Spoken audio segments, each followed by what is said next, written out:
Okay, just talking shit to myself. I hope you can see good because this is the best we're gonna do. Oh no, that I can't see the live chat. Oh, I know what I can do. Hold on. I'm trying to get the stupid lights going here. Uh, Turning on lights.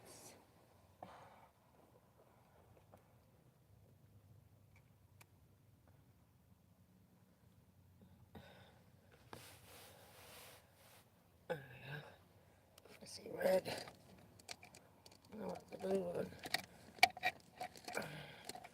Green. Try blue. I bet that looks better. I'm here. I'm turning on the lights. They're fickle. Cheap wires. You gotta mess with them.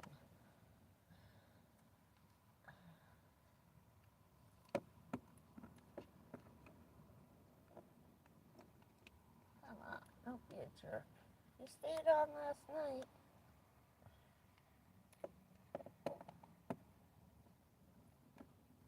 Come on. See what I mean about the cheap lights? I'm here. I'm messing with the lights. Cheap lights. Oh. Oh, come on. You worked last night. Okay, screw the tree. I'm done. I'm here. Hello, everybody. Hello, Shannon, Teresa, Stacy. Oh, trying to move around. Thank you, everybody. Hey, tea lover. We're a little bit in the dark here. Oh, these lights are nasty. Can you see okay? Hello, Denise.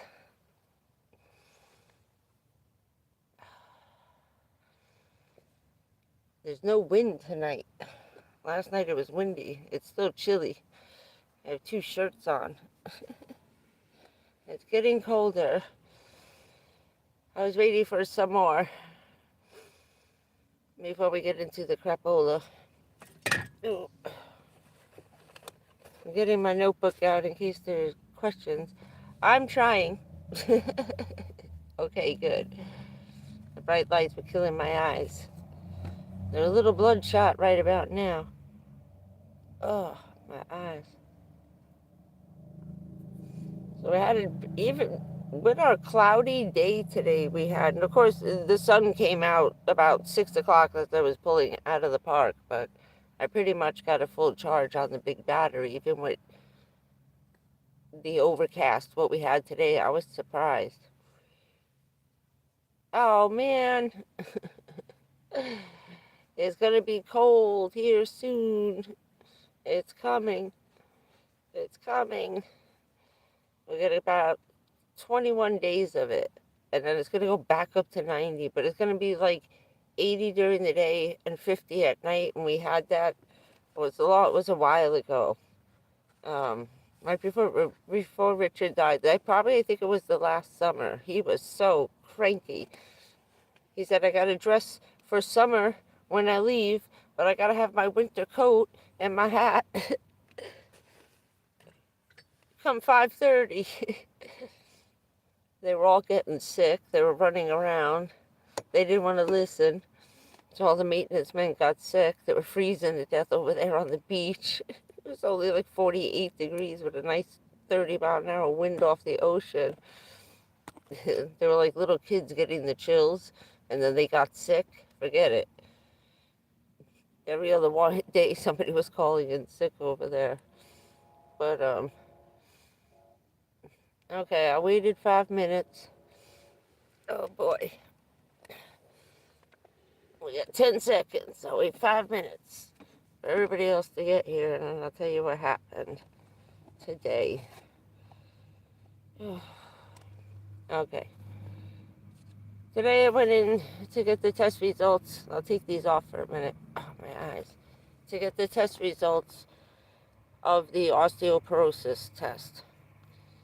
Then I had to have that measured against the DEXA scan. We did 6 sets of x-rays to see what was going on. And as you can tell by the title today, I am end stage 4 for the osteoporosis. They had originally made a mistake and thought that my highest number was 3.3. When I pointed out to them that no, it starts at 3.3, he thought I meant the severe osteoporosis. Severe osteoporosis starts at 2.5, so there was a miscommunication in the beginning about 3 weeks ago. Today, when he was going over and rereading the 2 reports that came in together, boing, my poor doctor, it hit him hard. He was running around, he didn't know what the fuck to do. He said, wait, I thought they meant that, wait a minute. I thought you were saying that. I said, no. He said, where the hell is this number in the fucking report? And I said, give me the papers. And I show him where she hit it, but it was all the way in the end. She spaced the numbers too far apart that he actually and the other guy missed it. My highest number was not 3.3. My osteoporosis starts at 3.3. The test ends at 3.0. So I'm minus below where the test, the limit of the test ends, where that's it, you're done. My highest numbers were 3.7 and 3.9.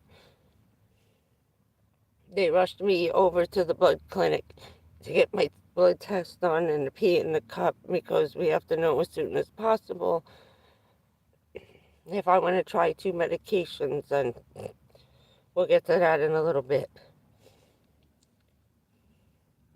I gotta get rushed in for an MRI. They're in agreement that it's the double breast cancer. Not only both breasts have cancer, I have 2 separate kinds of breast cancer, which only comes from being exposed to the radiation and toxic materials. He thinks that took over like it did my mom and my friend Taylor. My mother didn't die of cervical cancer that she had for 32 fucking years. She died of the breast cancer. The breast cancer is invading my bones. It's in my hip and it's deteriorating it at a really high speed.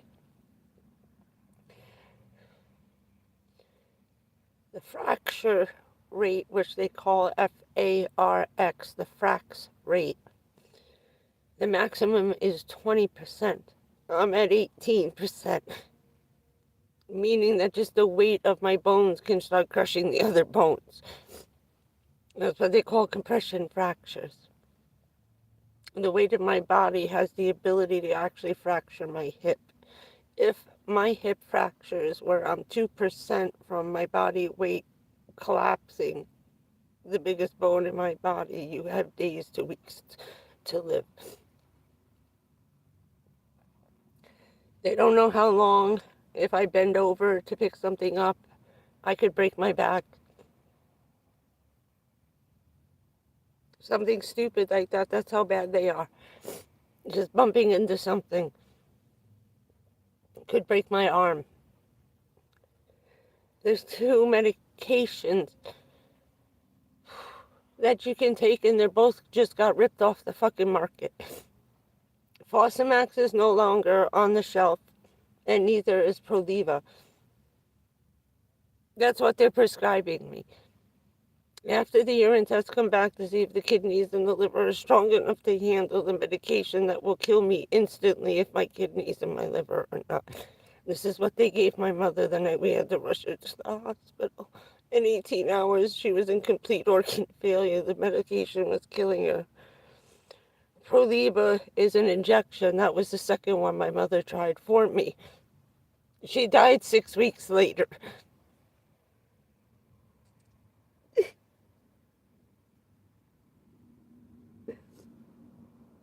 This is what they're going to prescribe me 3 weeks from now.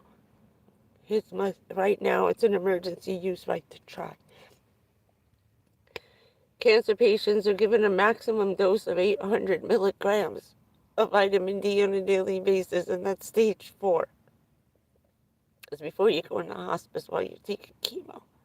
They want me on 50,000 milligrams starting tomorrow morning.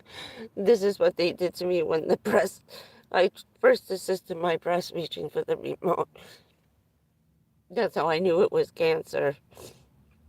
The maximum dose they ever gave my mother was 1,200 milligrams, and they got me on 50,000 units every day.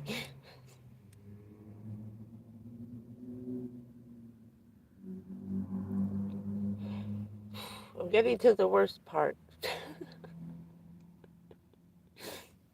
Just let me get it out and then I'll answer questions, okay?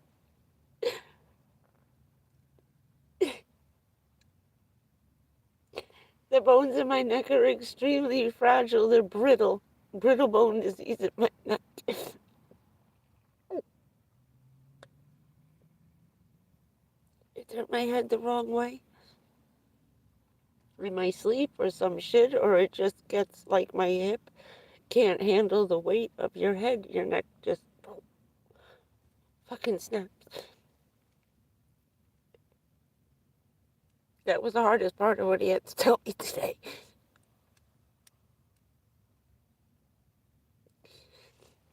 Obviously, there's nothing they can do.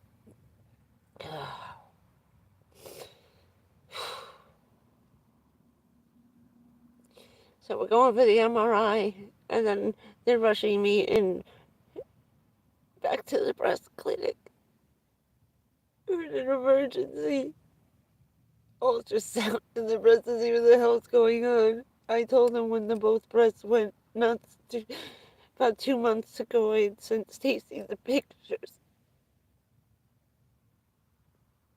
That's why I've been in so much pain. And that's why I got so sick under the bridge when I was there and I did the video when I was showing you how sick I was for 3 straight days. That was the beginning of all of this shit hitting the fan. That was probably when everything went stage 4. So the 2 kinds of breast cancer and the osteoporosis all went stage 4 at the same time. Most likely the kidneys, the lungs, and the liver did too, because that all happened at the I contracted all 4 of them at the same time by being exposed and eating the fucking asbestos.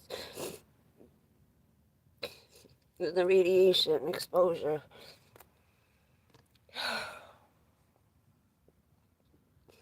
And yet no one can find me a fucking place to live. Okay. I gotta breathe for a minute. Thank you. I'm trying to read. My eyes are just a disaster. You can hit me with your questions. I wrote everything down while I was in there that we were talking about. Oh, Jesus.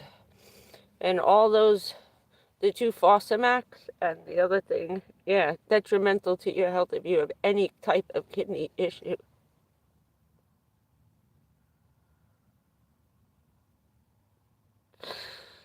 Oh, fuck. Sorry. Yeah, I know. It's psychotic. It can make you sick. I don't know if they're doing it to give it to me as a way out. Because he knows what'll happen if I fucking take it. Because he would do that for me. You know, if he sees nothing but fucking torturous pain and being paralyzed for the rest of my fucking life.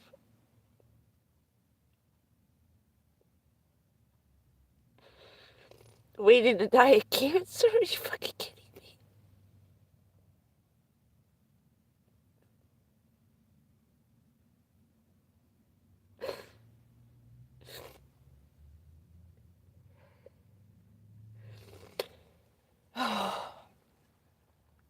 I'm overly sensitive too about this today because of what's going on, and I don't want to get into that, but you know what I mean, okay?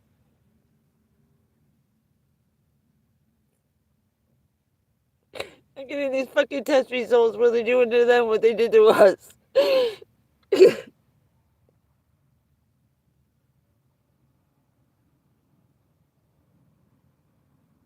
I'm so fucking angry.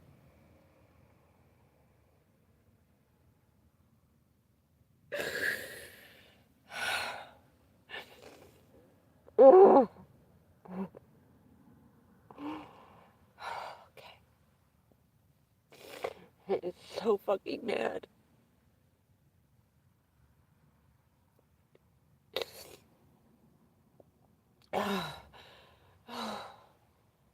Watching that shit on the TV for the last couple of days, Jesus God. And everybody's got to compare it to 9/11. It's a combination of 9/11 and Pearl fucking Harbor. Jesus Christ, it's worse. It's fucking worse than what they did to us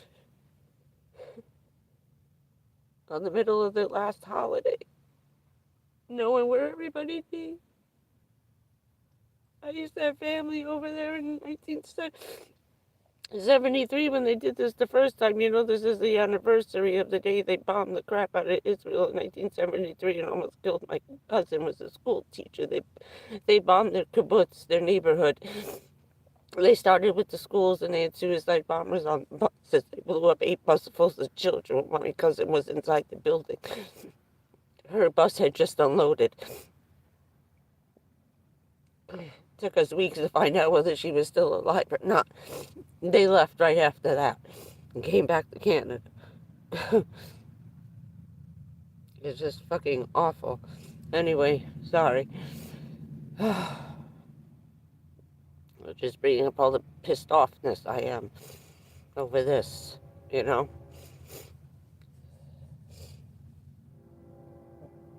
Like treating us like asshole pieces of shit, calling us alcoholic, chain smokers, chain smoking alcoholics. That's all they keep calling us all. Start looking up some of the firemen. Everybody's getting pissy, and after this, oh my God, there's going to be war amongst the first responders. Jesus.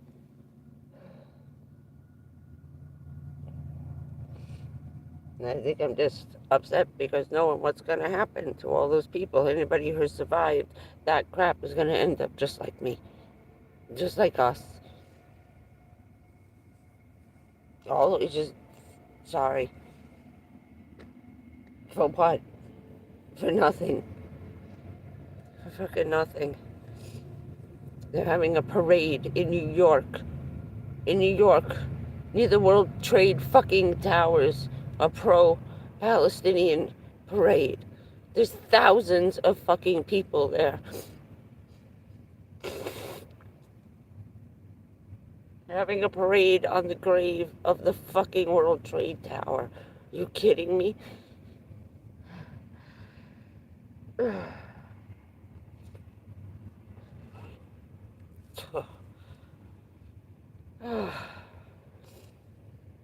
Okay, I'm done. We can't go there or they'll take my fucking channel down. So let's leave that here. Just wanted you to know where I am. Thank you. Thank you, Sunshine. I appreciate it. I'm trying to read this. Damn. I don't think I've like blinked all day. My poor doctor was a disaster. He was a mess. He was a mess. When he realized they had screwed up and never got through the whole report, they thought that was the end because she started talking about something else. And it looked like the way she was talking, she was ending it. But in a half-assed, roundabout way, she was getting to the answer. Was at the bottom, not the top.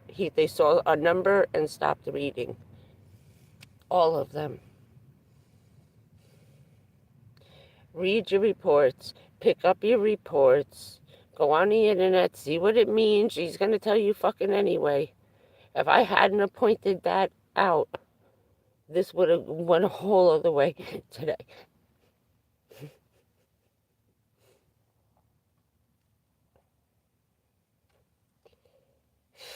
And these are seasoned fucking professionals. Top of the line. Fucked up. These guys get $100 a fucking minute to read my report. Just to read it. And another $100 a minute for them to type it out. Or call me. Or come and see me. $100 a fucking minute.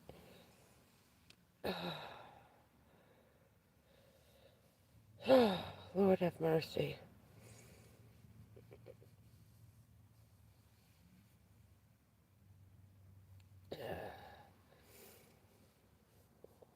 Oh, sorry, I just can't breathe because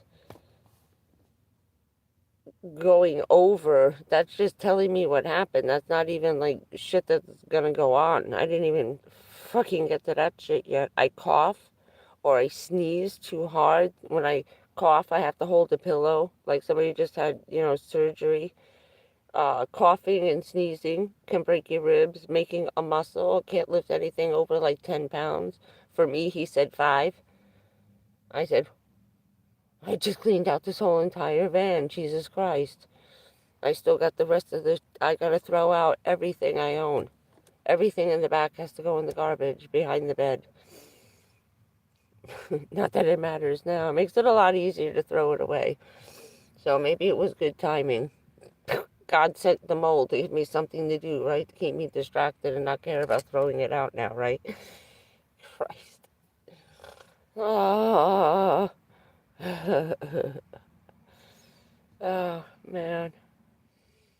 So, yeah, always be up on your shit because they're busy, they're running, they're late, they're looking for numbers, and they're scanning the page, looking. I know what they're looking for because I do it when I'm looking at the test results. I'm getting my parents' test results. They're scanning for numbers. Then they see a whole paragraph. In that whole paragraph was 3.7 over here and 3.9 over here. It was separated. She didn't even have it typed out that it was 3.7 through 3.9. They missed the whole stupid thing because of how she worded it. That's another thing. Gotta teach these people, get to the fucking point, put all the numbers in one place. You can't be scattering your results from here to blah blah blah blah blah blah blah blah bullshit 3 blah blah blah blah 9. You asshole. You could have cost someone their life because if those doctors were in that big a rush, because you know they are, and they're getting paid by the minute. They're trying to do it as fast as possible, Jesus Christ. Again, for the third time. This is the third time. This almost was a catastrophe. He lost it. He was in and out of the room. He couldn't sit down. Like, oh my God, we got to get this. I got to get that. I got to get this. Where's the prescription? Go right now. Now. Today. And I was like, when shit moves that fast, you're in trouble. Big trouble. They don't move this quick for no fucking reason ever. 32 years with my parents. No.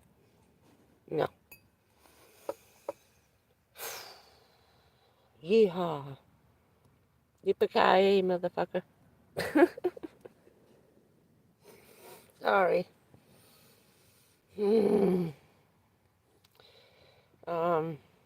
Yeah, so no exercising. So I shouldn't be none of the shit at the gym. I can't even do the freaking rowing machine. Oh my God, I could have did such damage in the last 3 months. All because, now all of this, I haven't gotten to the greatest part of all. The reason why this shit is as bad is because I wasn't allowed to go get these tests for 2.5 goddamn years because of COVID. So 3.5 years later, here I am. Stage fucking end 4. I could have started the calcium treatments. I could have did anything to prevent. Not saving my life, saving my fucking legs. I'm going to lose my legs and the ability to walk because they wouldn't let me get a fucking MRI. Now they put my life in danger. Now I'm going to die if I break a bone. Now it's too goddamn late. because it went untreated. Okay, I'm done with my freaking rant. I think those were most of the highlights. Off the market medication, which is no longer allowed to be sold. What are your thoughts on that one? An easy way out or right to try? You fucking decide. I think it's an easy way out because he's in agreement with, for the right reasons, euthanasia. We all are. I wouldn't have be with any of my doctors if they were not in the same mind frame or in agreement with me.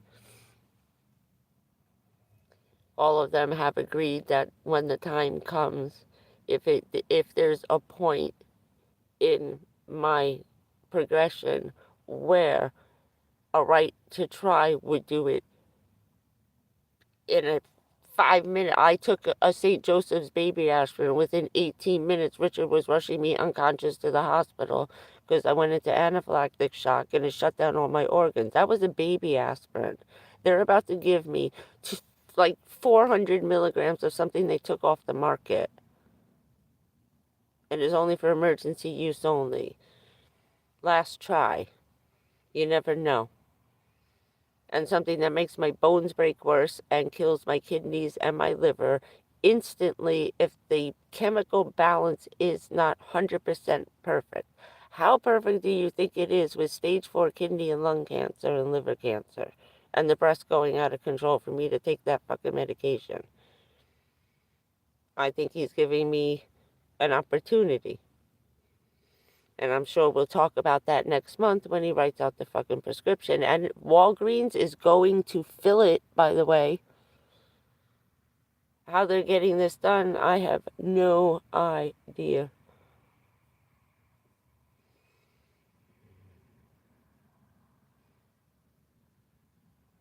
Yeah, I have it in the milk duct pile, the milk ducts of the breast, as well as that's called ductal breast cancer, which gets in through the whole lymph node system too. Sometimes they don't go crazy and you only get one or two. It's insane. With the crazy breast cancer I have, you think I'd have every lymph node in my body. No, little tiny clusters of them, and teeny tiny, like 3 or 4. That's it, and you can barely see them. They're so hidden.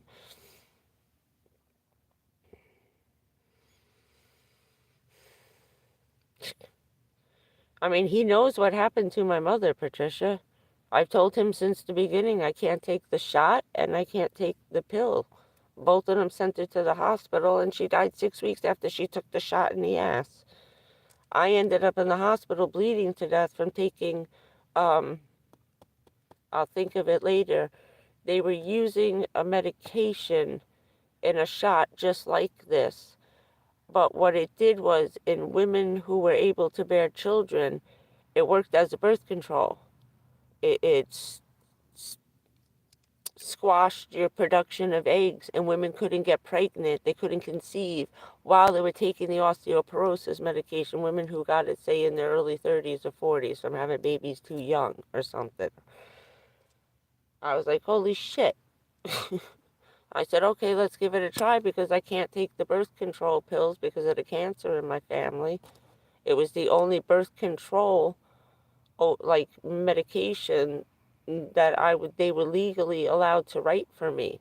And within, I don't know, 30, 40 hours, once again, Richard was rushing me to the friggin', I called him. He came from his father's house to come get me. I said, I can't drive to the hospital. I'm bleeding, like, really bad. There was like a 3-foot puddle of blood. I got to the hospital. It was all over the emergency room. I was bleeding to death from down there. I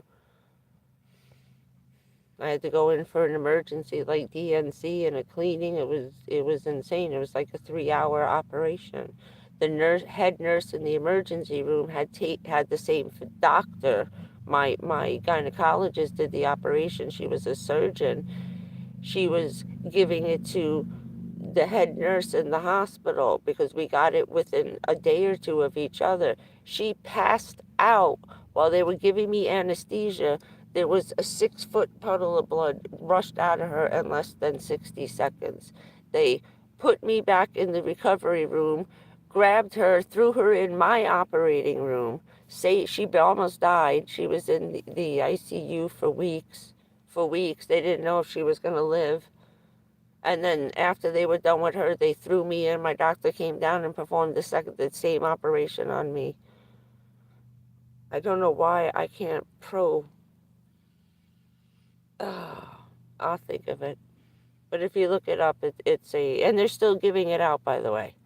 They're still giving this out. It's still on the market, this stuff.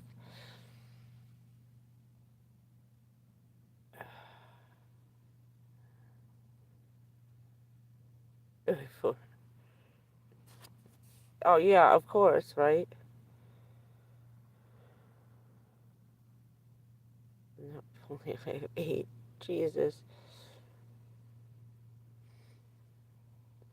Well, at least he was explaining the reason why my teeth were falling out. Just I ate the yogurt and sucked out 8 teeth swallowing yogurt from the suction. I said, "What the hell's going on?" He said, "Uh-oh, this is bad." I was like, "No shit, it's bad. What the hell's going on?"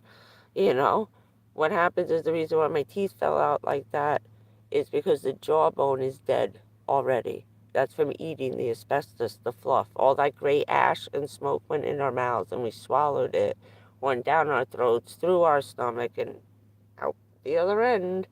We peed and pooped out all the toxic chemicals, uh, radiation that we were breathing in the air, liquefied, like drinking nuclear wastewater. Not shitting you when they started explaining, because it was in the air and we wouldn't even have felt the water in our mouths. It was just embedded in the air. He said, so no, you got it both ways. The smoke, the asbestos, and look what you guys drank, radiation wastewater. So basically, I can't do shit. No bending, no stretching, no yoga, no lifting shit 5 pounds or more. Don't make any muscles. It can break your bones. Just the stress of my muscle getting bigger, pressing against the little bones, can actually fracture my bones and my arms and my femur. That's why most people will break a femur walking upstairs, because you're making a muscle with your thigh, back, front and back, or working out, or right after it, as the muscle starts swelling up with what they call lactic acid. You get that after men work out, they're like 3 times their size, and then they shrink back down.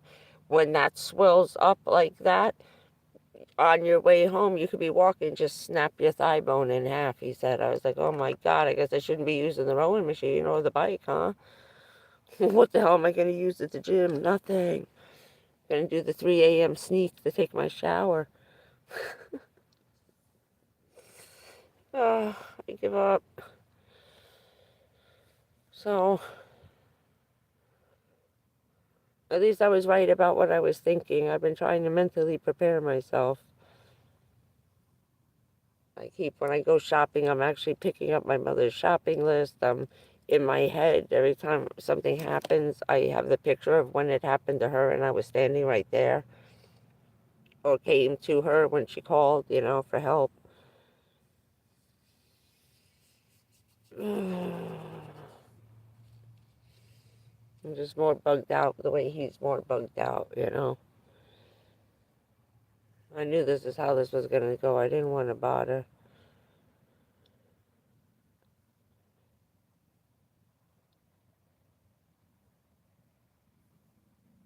Vitamin D is excellent for you. It does a lot of things. It really does.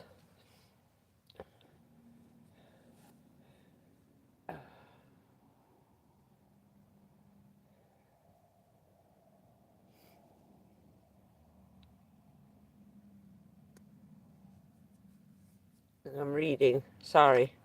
I was drifting away. I was reading.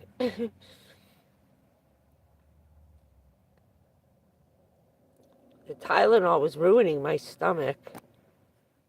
It was awful. And then at a certain point, it stopped taking my headaches in a way. Yeah, I'm gonna sit on the rowing machine in a lotus position with my legs crossed. I'm meditating. I'm mentally exercising. I'm doing the machine in my mind. It's a new form of aerobics. It's mental exercises. I'll do a whole stupid video on it, right? People will actually start doing it.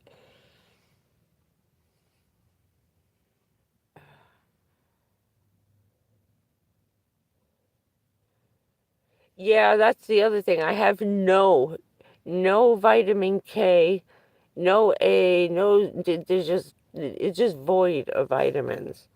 And at this point, they don't even know about putting them back in. Every time I started taking vitamins, I started getting very sick. It was upsetting the apple cart. And he says, I think your body's doing a better job fighting without the vitamins. I don't understand this, but let's leave it, because it was just overstressing out the liver. The liver had too much to deal with. It can't be dealing with freaking vitamins. Oh, yeah, 50,000, it's a lot. I was sick as a dog. Sick as a dog. I stopped taking it. Then she called me and said, stop taking it. And I was like, no shit, I was just calling you. She goes, uh, I didn't refill it. They were doing it for, I think it was 30 or 45 straight days. And I think it was at the last day they had the call to remind me not to take anymore and don't refill it just in case by accident it got they refilled it thinking it's a vitamin, you know. She said Walgreens could have made a huge mistake and gave you more. I was like, no, my grandmother is my grandma's the equivalent of like a general practitioner, primary care. All right, she knows just about as much as they do, and she could write prescriptions and stuff. So and make diagnoses. Um, but yeah, I learned all about vitamins, which ones not to take, because she had all kinds in the house. And because she was an athlete too, and treating my dad and taking care of him, um, coming back and forth, trying to help him combat what was happening to him, as far as all the chemicals and shit were concerned. But yeah.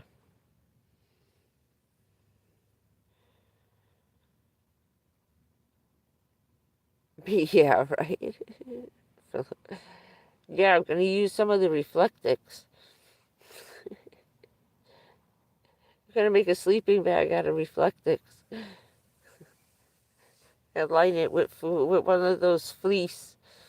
I'm gonna get one of the, oh, they had a flannel Sherpa blanket I had bought when he died for the bed. It was red and black. The big plaid, buffalo plaid. They always have it every year for Christmas. It's white fleece with red and black checkers. I bought that. I said I'll get that and put it inside that shit.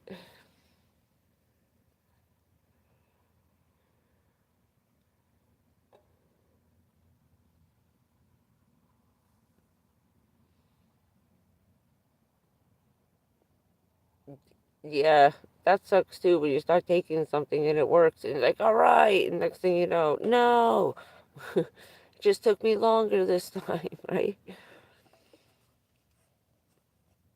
That's why I hated taking the opioids. They make you so nauseous and, ugh, I'm tired of vomiting and being dizzy. Yeah, I did. I've gone a bunch of times. I had to go through, when I went to Shands, 3 years ago. Well, no, 4 years ago this year. Uh, 4 years, stupid. Um, they assigned me to end of life counseling that day. The day they gave me the diagnosis for 9/11 was a prescription to any They gave me a couple of doctors I could see there, but there was one near me, a woman that would take me that deals with terminal patients. So they called her. She accepted me because she was like 5 minutes from my house. I went to go see her a total of 3 times and got released. Um, who sent me? Oh, the breast doctor. That was for the lungs. The breast doctor sent me to someone else. It was a man. I talked to him twice. On my third visit, I called to confirm the appointment for, like, say, Monday. And they said, oh, we were just going to call you. We're going to cancel. We're releasing you. You're fine. You're dealing with it fine. You understand between your family history and stuff. We get it. If you need us, we call and make an appointment. Otherwise, it's you're talking about, it's like us talking about the same shit every single day or every other day or 3 days a week, just repeating the same shit that's on this paper every day. What are you talking about? It was more depressing going, and that's what he said, that it was uh, detrimental to my well-being to keep up this counseling when it's necessary closer to the end. You know what I mean? It was that they were sending me way too soon, but they just needed to make sure that I wasn't jumping off the deep end with the diagnosis. Some people find out, oh my God, I'm gonna die, and it doesn't matter if it's 5 years or 10 years from now. Fuck, here it comes, and they end up running out and killing themselves. So they give you 2 or 3 72 hours, 3 visits to check you out. They got a minimum. Each visit was what, 2 hours? So 6 hours of bullshitting is enough for them to judge whether you're gonna freak out over this or you're in it for the long haul.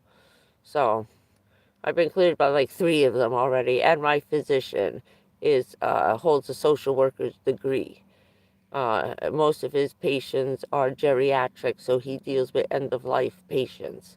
So he's also qualified to sign off on that. So yeah, that's been well covered. I went to make sure that both of us weren't both nuts at the same time. you know, I know he's saying I'm okay, but is he okay with this? I'm listening to him, but what if he screwed up over it? Maybe I should go. You know, make sure we're both okay. We were okay.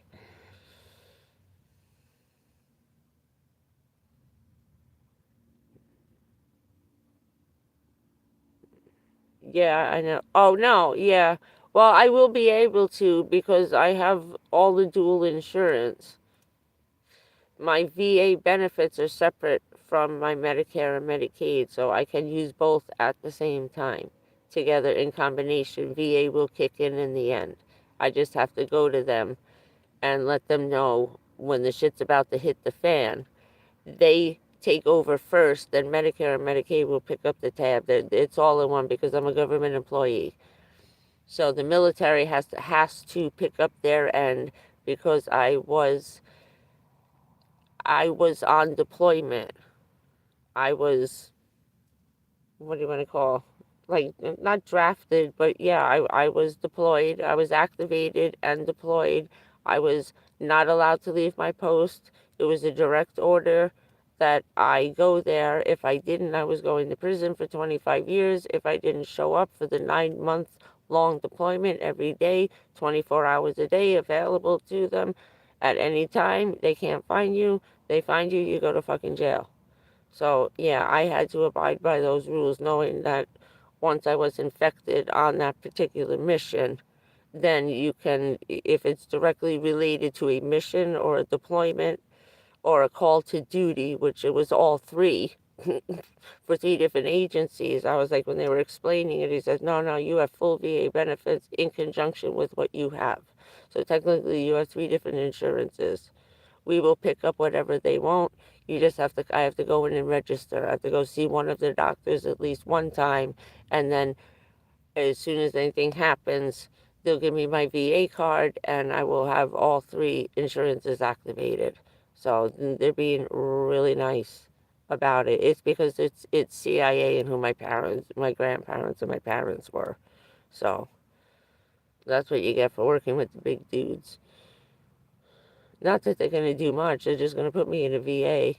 But I'd rather be in a VA government-run home than a private hospice.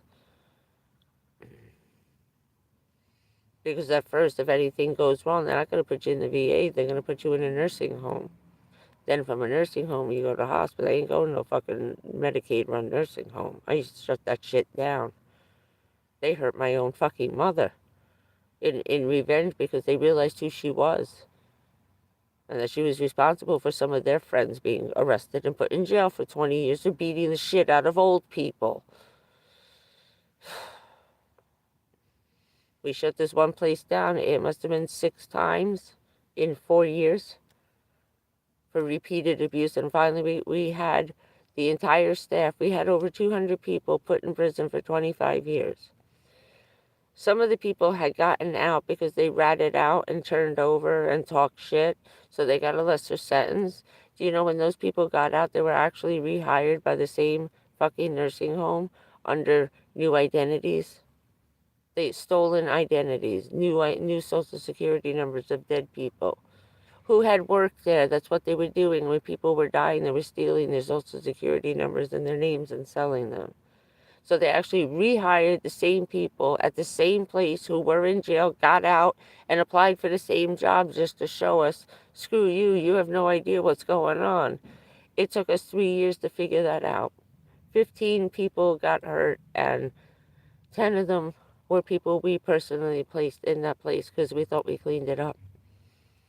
They were that bad that they didn't understand what was happening to them. They were like, 3-year-olds. How does somebody who doesn't really communicate explain to you you're being fucking hurt? We just had this conversation today, Missy ma'am. And it wasn't until I saw this woman, Greta. She had huge bruises, huge, like dinner plate size. And it reminded me of my stepfather, the cop, showing us pictures of what happens when you beat the shit out of somebody with a phone book. And that's exactly what they were doing. They got caught red-handed beating the shit out of somebody with a phone book this thick. This is what they were doing to the woman I placed in there. That was the end of that. What a mess. But no, I know I'm babbling on about that, but hell no. Stay home as long as you can.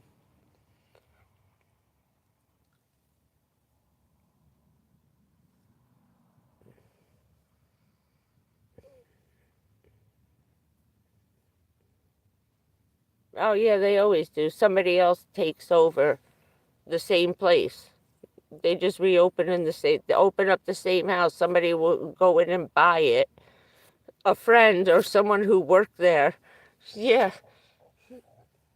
they wait for the people to go to jail and just reopen it. They say, you know what, I'll buy that and start a daycare. Everything's already set up and nobody thinks twice about it. You don't check the new owners, you idiots. No one did. Not they don't because they don't care. But like, who else is gonna work there? That's like practically their excuses sometimes. Who else is gonna do that shit? I said, what, a bunch of lunatics are like beating up people who don't know what the hell's going on anymore? What the hell do you get out of that? I don't understand.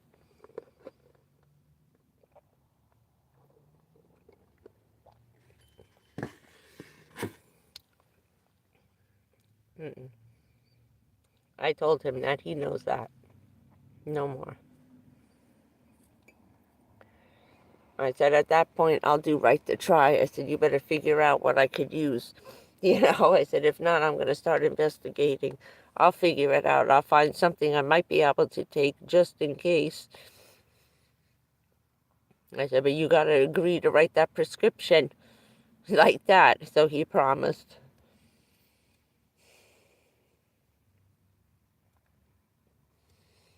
I feel really bad for him. He was very shook up. Oh, I don't know about that. Getting chomped on, that might hurt.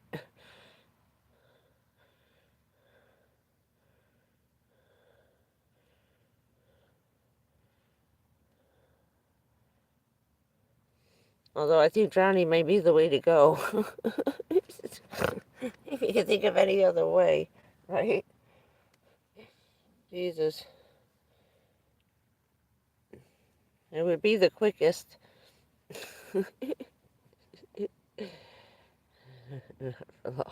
Yeah, not around here. Maybe 10 minutes before you get chomped on down here. Take a nice swim out in the Gulf.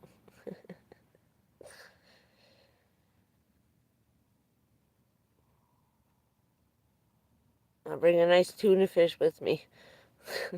Strap it to my back. Oh, Lord. What a fucking life.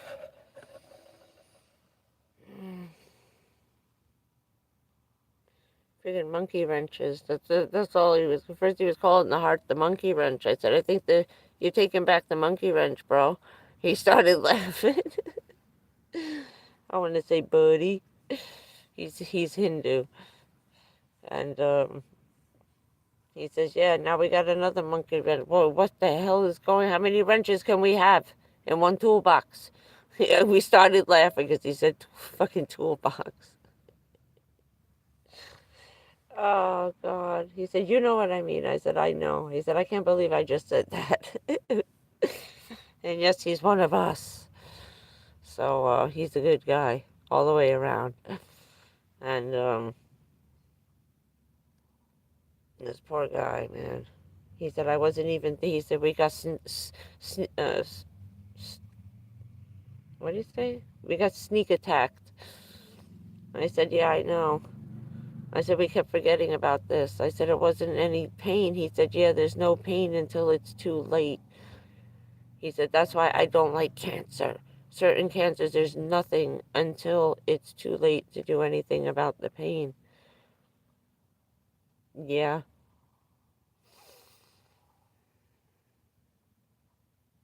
Yeah, I know. We're running away.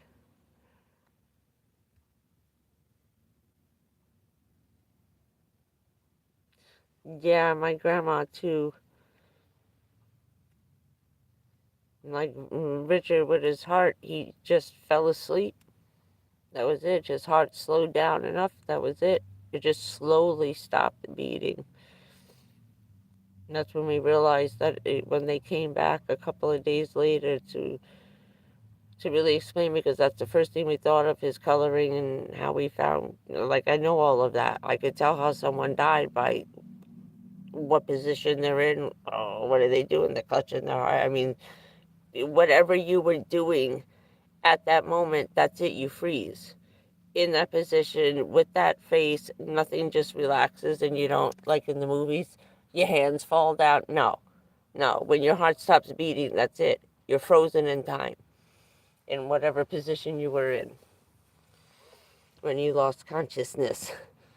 But we could tell that that was it. Like my grandmother's heart just stopped beating in his sleep. He was the perfect color. Nothing was wrong. And he was way too cold when I got there. So, sorry, that was a horrible thing to talk about. It's just, his birthday is next week, coming very, very, very soon. And he died 2 weeks after his birthday, so that's coming up. All these shitheads had to go and die on me in November, right? And I said, did you get it all over in one month?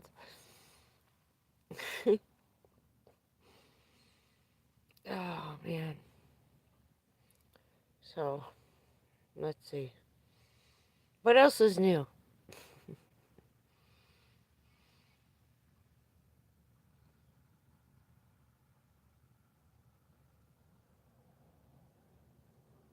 Yeah, let's hear it for the Florida housing inspectors. Yeah. Only, well, what is this, 11 months? It's 11 months, right? Because we're a month away? Or, no, it just passed. The 1 year mark just passed. A freaking year to come assess her house.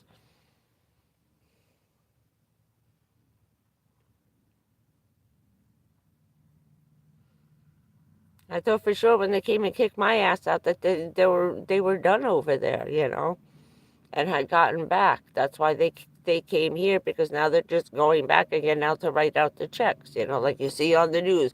Oh, look, they're back handing out checks in the street. Woo, everybody gets money. Yeah, don't believe all the shit you see on TV. That's just for the cameras. There was probably only 5 people who got a check, and then they turned the camera off and they got in the car and drove away. No, that's all we have for today. We'll be back tomorrow. They never come back. Ever. Never, ever. Yeah, I'm vaping.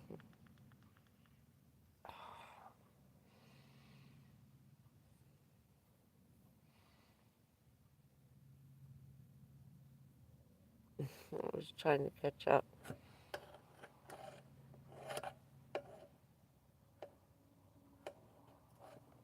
Yeah, yeah, it's 13 months this month.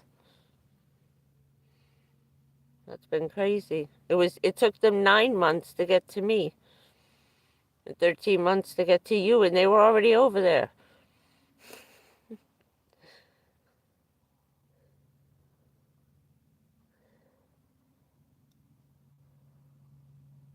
Oh, shit. I didn't know that. So they're not even done with the water, right? There's no water over there?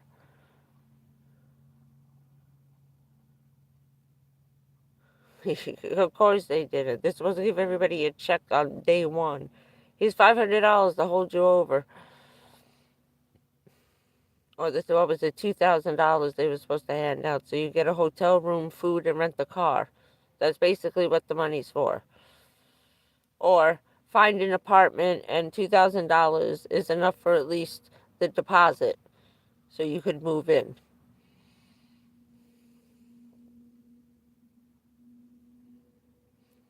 I never saw anybody in my trailer park until those guys started showing up with that biatch nurse. And then they went after the 5 other places that they wanted. They've been harassing these people for like fucking years over their property, because we had the biggest lots in the place and the nicest houses.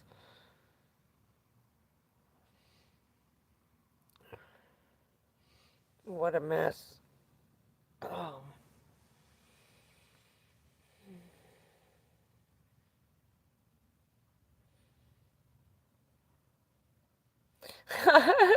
She's fucking. Oh, Stace. Oh. Oh, yeah, why was it? Yeah, they close early now. Mine is barely open. I don't know what they're doing. Next month, I gotta forward my mail for November, December, and January. I'm not sure. I think they only do the mail forwarding for like 1 month or something. I gotta figure out when I need it done. I need it done for November into January.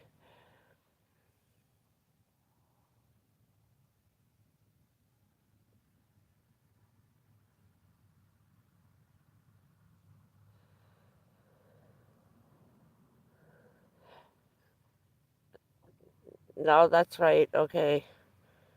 They probably stopped them from cleaning it up because they knew it might not be saved.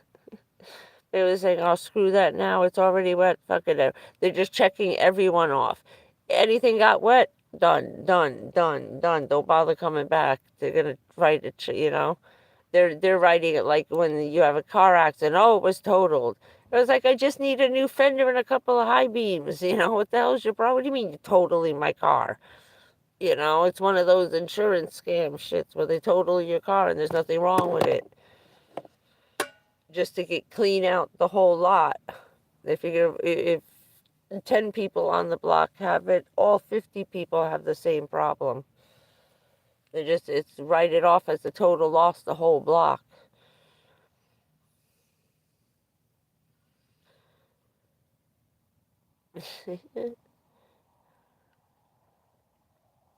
No, of course. They're all just looking for the property. That's all they want.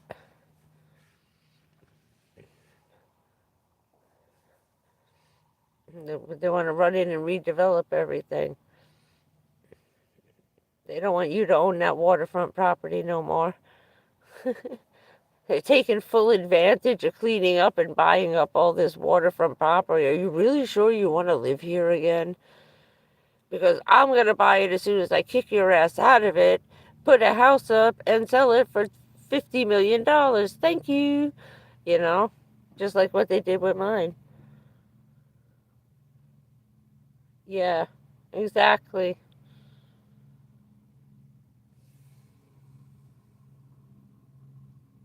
Oh, hold on.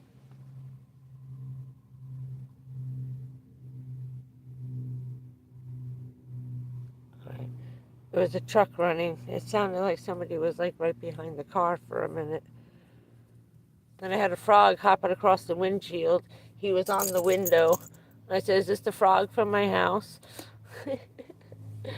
He hopped across he found me. He hopped across the train tracks and he found me and landed on the windshield. He was actually in the back of the car. He came in through the back window.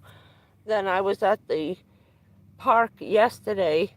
He jumps off the roof onto the windshield, turns around and puts his eye right up to the windshield and looks at me. And I'm waving at him. I said, "Frogman!" And whoop, whoop, and he's talking to me and he's the same size as the other one. Who the hell knows? It's my frog. I don't care. He was right over there across the. I'm directly behind, like, where I used to live sometimes.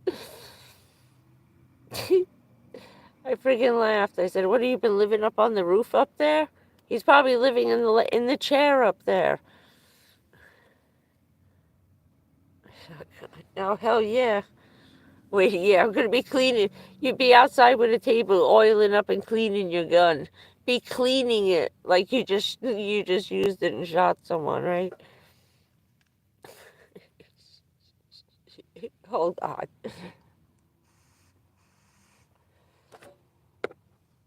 That would be funny. I have a nice baseball bat laying up against the front door. Oh man. Isn't it? This was the frog. Same kind of frog, not the real one. I can't believe it's him. But this frog used to, when I finished the van, when I was all done, that night he jumped in, sat on the dashboard with the cat, and stayed all night. The cat doesn't bother him, okay? Because he sees him sitting on my foot. He jumps on my calf, or he hangs onto my knee like this with all 4 feet while I'm walking around the yard picking, the weeds out and stuff. Or I'd just be sitting there and he'd jump on my foot. This guy was hysterical. And he used to sit by the window and look inside all freaking night. And then once we started sleeping in the van, I was trying to get the cat used to it for like 6 months. This has been going on. What is the channel? Channel's 2 years old. So for over 2 years, he's been riding around on my foot and hanging out in the van and the other car, the Honda. And then the whole time I got this done, he started jumping in the windows over here. This one right behind, see this one right here. He'd hop in whatever window I left open and just sleep inside the car with us all night long. It was fucking hysterical. Scared the shit out of me, and the cat could hear thwap like a giant wet paper towel hitting something in the middle of the night, and you wake up. This asshole either fell off the roof because he landed on my forehead. I almost had a conniption fit. It was like because I was sleeping and I had just seen, what was the stupid movie? Alien versus Predator with the little finger guys, attaching to your face. Scared the shit out of me. It was the funniest thing. Oh man. I was like, "You asshole!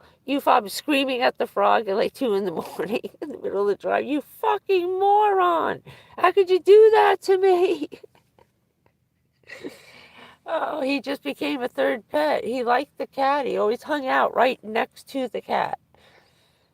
And he never once, he just sniffed him, looked at him, and went to sleep. After he ate a million flies and got sick First time he ever saw a fly, he was about 2 years old. There was a whole bunch of them. I forget where they got stuck in Richard's trailer. And I went up there for like the first summer that he was getting rid of the old trailer. We had just met. So we took the cat up there. Dead mice all over the place. A million little black flies. I mean, it was just fly fest in there. I opened the door. The flies were coming out. The cat looked and jumped right into the trailer. He was going apeshit, bouncing off the walls. It was just, we couldn't catch him. He ate so many flies. Richard goes, he finally gets them. He's chasing. It took him like 10 minutes to find them. He said, he ate so many. I said, it's okay. They're going to come up later. He says, are you sure? I said, yeah. I said, about 2 in the morning, we hear him yakking. There was a puddle that big around like a dinner plate of just flies and puke. He never touched another thing. Not the lizards, nothing. Nothing. He never touched another bug ever again. He looks at me like, go get it. And what points it out to you and then looks at you and sits there like, go get it. I ain't touching those things. At least he learned his lesson. He could have been sitting there day after day eating those bugs and throwing up.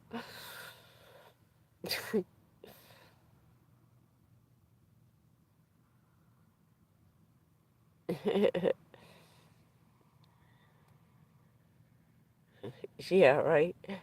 Sweetie.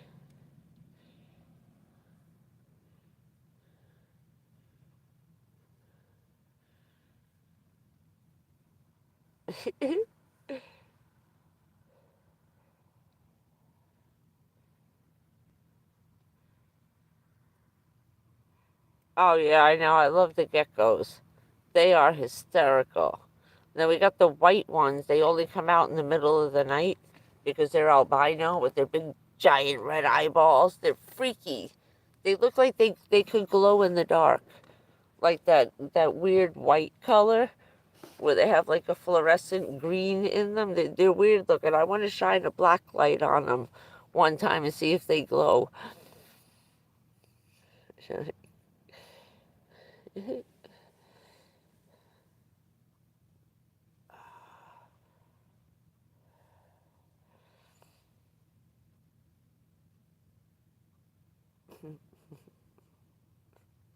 Oh, yeah.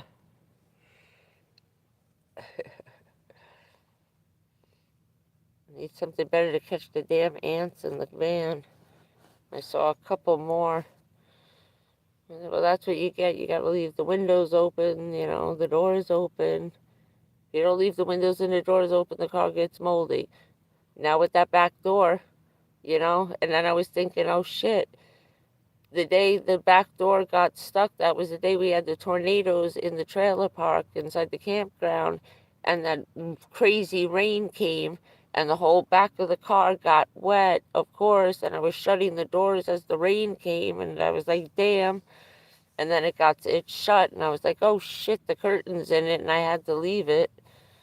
That's probably when everything in that suitcase got wet. But I think it's more that the plastic in the back of the car by the back window just made condensation, like your water bottle. You leave the water bottle in the windshield, it gets all wet inside the plastic.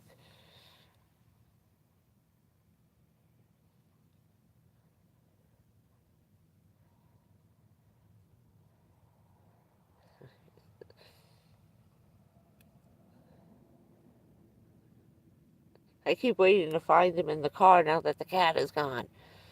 I'm gonna wake up with a million lizards in here. I was trying to get one so he'd come in and eat the friggin' bugs.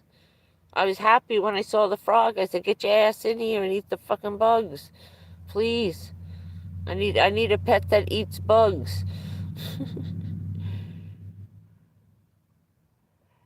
I don't know until I get into the back. I have to do that in a day. I figured 2 days. I wasn't quite in the mood to start ripping all that shit out and finding my mother's scars done after today. It kind of like shot the wind out of my sails. I didn't think it really was going to be that bad. You know what I mean? I knew it was going to be bad, but friggin' not like this. Hello, Julio.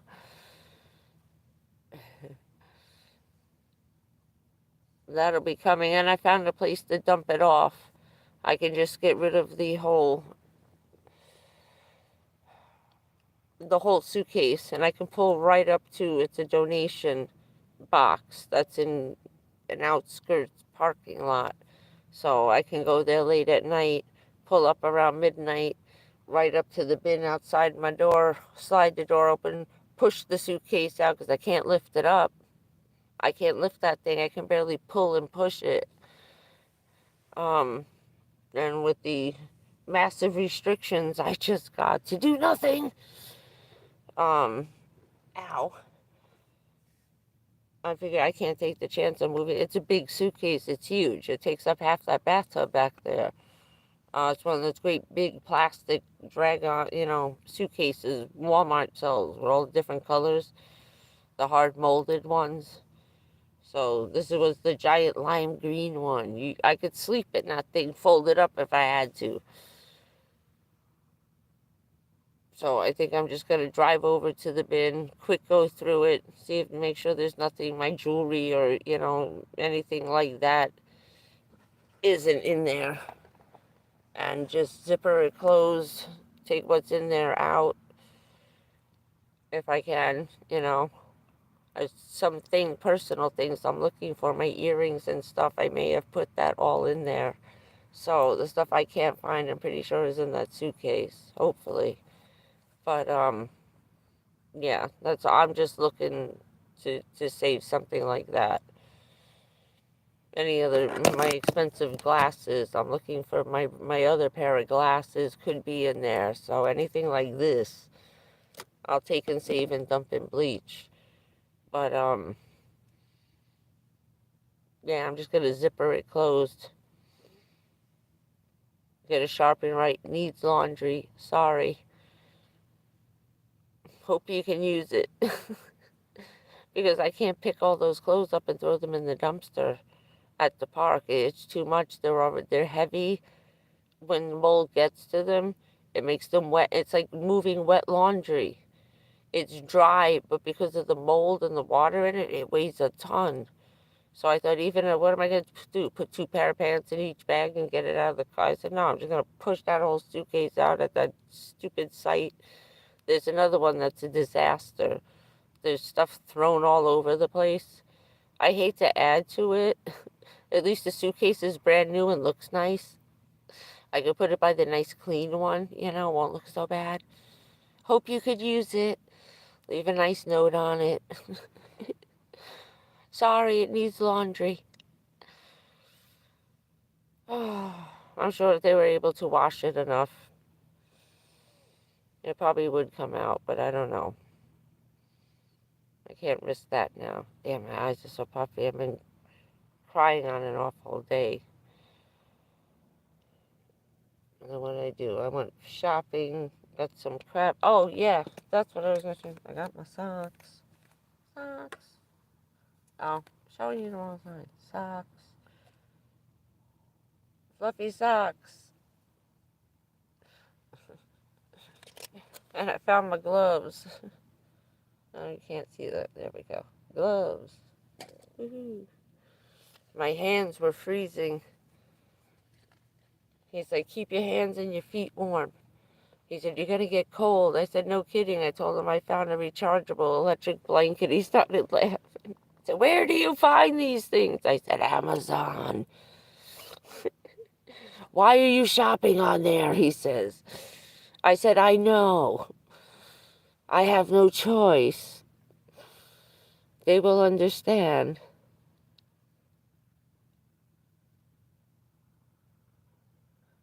Yeah, right?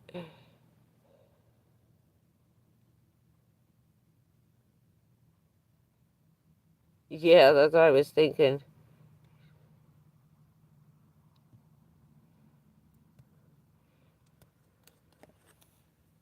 Oh, usually the ones here refer at church that they do here. A lot of the churches have thrift stores, and they're very selfish over here. Any donations go to home first. Anything extra then gets shipped out to wherever it is. So I know where to donate to. There's another place I could go to, but the van's running a little hot to be running over the bridges right now. I'm trying not to. I have like a 40-minute area of, where I like to do my shit. And I think I've got it pretty much cornered now. My whole windshield was hot stays when I got out today and got back. I was feeling the engine, and I put my hand on the windshield where the VIN number is in the front of the car. The whole glass was on fire. When I slid my hand toward the center of the window, it got cold. So I know where exactly the hot spot is. And it's probably going to have to rip off the freaking dashboard. But it feels like more outside. I felt inside the car. Inside the car is not hot, and it was nice and cloudy today. So it was cool. The plastic inside the car is cool. Everything on the outside, right around the motor, including the glass, the hood, the side of the car, something right there is really freaking crazy. Oh, yeah, because it runs down your immune system.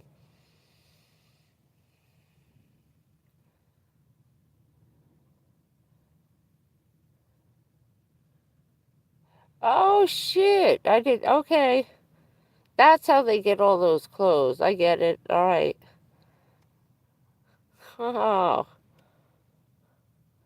A lot of people who do the flea markets, they sell clothes for $5 a piece or $3 at the flea markets, $1 each, any clothing, and they just throw it in piles and you got to dig through it. That's where all right. I didn't know they did that there.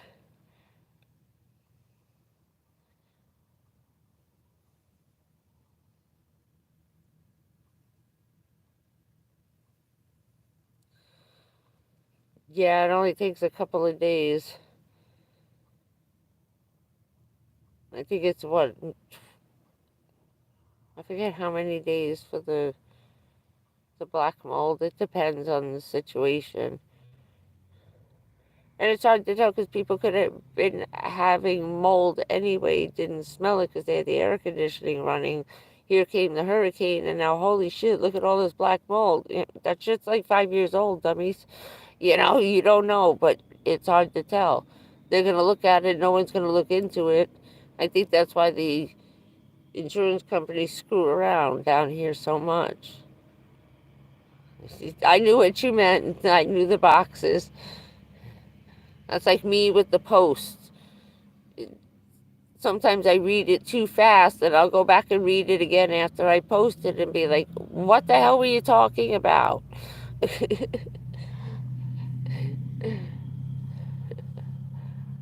I know. Hello. How are you? Hi, Tanya.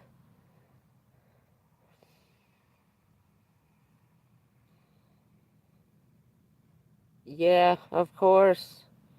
You have to.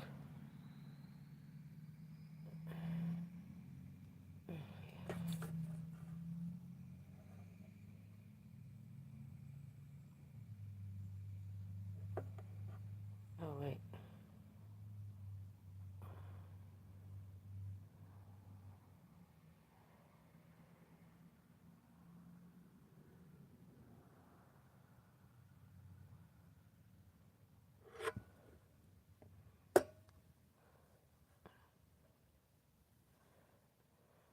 Oh, of course.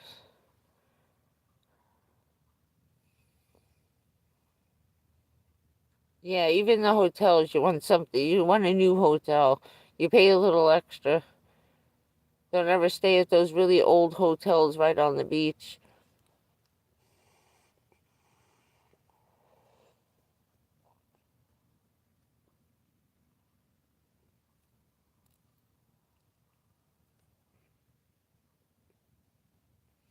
part of one of the roofs got ripped off. I think it was by Hurricane Andrew.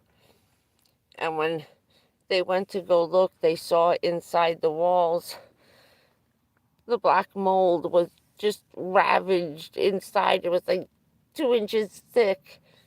And I was like, oh my God, this hotel's been renting these rooms out. People are staying in here. Holy shit. They had to condemn the entire resort. It was one of the ones, it was 45 years old. A really old, like, Hilton hotel.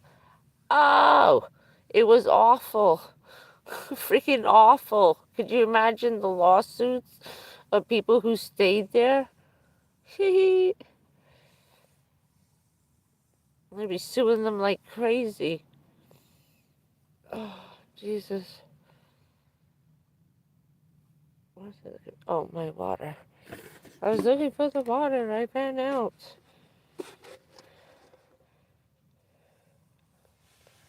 It's hard in the South, everywhere you go. That's why it's always freezing in the hotel rooms. When you walk in and that place is like an ice chest, and like you just walked into the deep freeze, there's a reason why. Now, if you walk into a hotel and you have to turn on the air conditioning, you know it's okay. That's a trick I learned from living at the hotels and going around with my step-grandma. The hotel, she was the regional manager for Hilton and used to tell me the secrets of places where and not to stay. She goes, you walk in the room and it's like a meat locker, walk out. Cancel the reservation, change rooms, whatever. She goes, but if you walk into a hotel where you got to turn on the air conditioning and the room smells nice and fresh, I said, yeah. She goes, then that's a good place to stay. I said, okay, thank you. You don't have to worry about it, like, at all. I was like, thank you. I gotta grab a water. Hold on.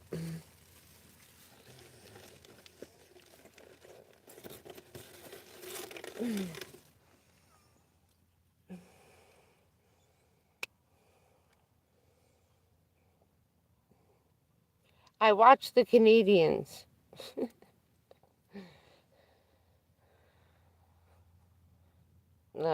Chrome, Emmy the Cat Lady, Van Life Plus, Bruce Jr. Talia just went back to, she was in Canada, she just went back to Newfoundland. I like to watch her videos. My family's from there, and I was there. So I watch a lot of the Canadians. They're my peeps.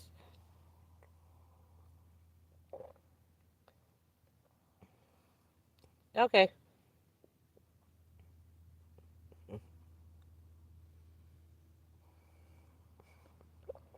I love the Canadians. I got hooked on them. My family's from there. During the protesting, I was watching the news the first day they started. That was it. I was hooked forever. I watched from day one to the last day, cheering them on. Some of that shit was funny, and a lot of those people there living in their vans during the protests, they were already living in their cars. This shit was going wrong. Just continued, and you want to know where van life started? That's where it started, out of that Canadian protest. Half of those people there started van life channels, and that's how we got to find out who they were. They're living in their cars. This guy's living in his tractor trailer. Look what he did. And people thought it was that they did this to their vehicles for the protest. It wasn't. They were already living in their fucking cars up there. So it just made it even bigger.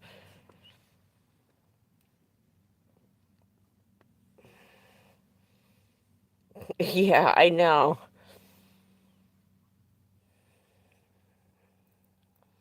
That's the first thing you smell now, and especially since Sandy, that's what made me laugh, is that I couldn't smell it. And then I thought, well, my nose probably got destroyed during Hurricane Sandy for 2.5 years, living with that flooding, and then we had flooding and flooding and flooding. We had all kinds of sewer problems for over 3 years after Hurricane Sandy.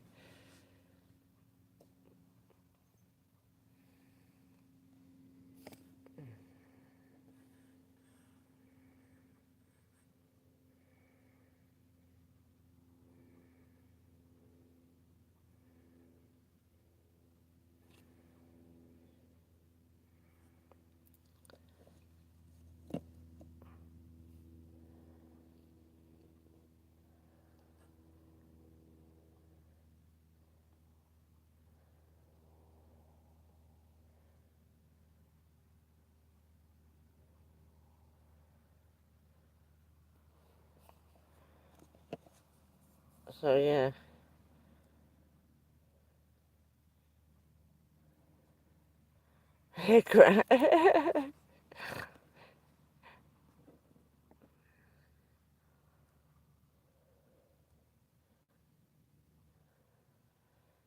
Okay.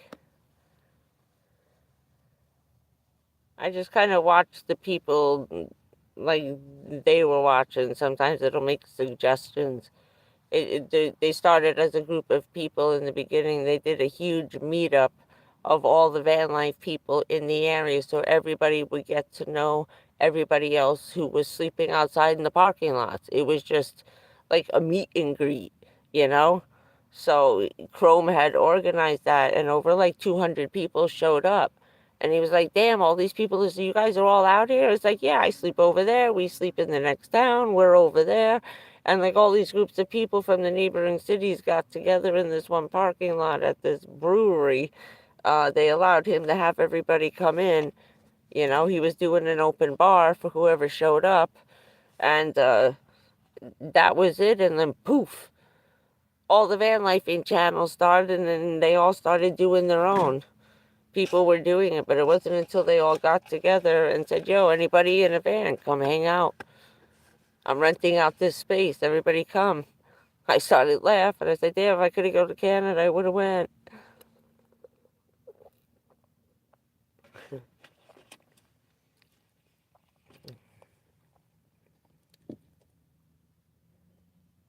That would have been fun. But they had a good time. They just, did it for the day. And then every so often they do it again. And then all those people, once they all met each other and made friends, that they spent the whole day together from morning till night hanging out at this place. So they all made friends. So what they did was when they went back to where they were staying, the the people who made friends who were staying at the same Cracker Barrel, but they didn't know each other and they're sleeping next to each other for like 6 months now, you over there and we're over here. They all made friends and grouped together and made a whole little community. And they stick together, they sleep together to watch each other. And I was like, oh, that's really nice. They all became friends and they're watching out for each other. I said, pretty cool. That was nice. He started, a good thing. And that's how I found Van Life Plus and Amber and them, was because they were helping a woman that was friends with the Bruce Van Life Jr. guy. And Chrome found the kid. It's just as he keeps introducing people, you start watching their channels. But it's nice because they were all near each other. So I was showing the woman in the park who's about to lose her grandchildren soon. They're going with another family member. She'll be all alone. I said, well, then you come hang out by me. You do your thing during the day or whatever you feel like doing. I said, and then we'll meet up at night. Find a parking lot at least to have sleeping buddies. I said, is normally what everybody does. She goes, all right, that's cool. She goes, I said, they have like a whole thing every night at, 6 o'clock. Everybody comes and lines up and parks. If someone doesn't show up, they start making phone calls, make sure you didn't break down or something. So it's a whole neat thing. They're taking care of each other in a nice way. So she was happy to get the tips. She's been watching some of the videos and getting inspired, trying to come up with some ideas of what to do with her thing, She has a minivan. Now she's looking for one of the Cat Dodge Caravans because it's bigger and she sees how much room I have in here. She goes, I know you're in there, but the way you got it is perfect. Don't change it, leave it. I like it. It looks good. I was like, okay. She goes, I want you to help me do the same thing you did. I just want to walk in and sit down. She's 65. I don't need to be walking in between aisles and she's showing me pictures to make it look like an RV. No, I want to get in and sit down in my bed and just pass out. I said, okay, no problem.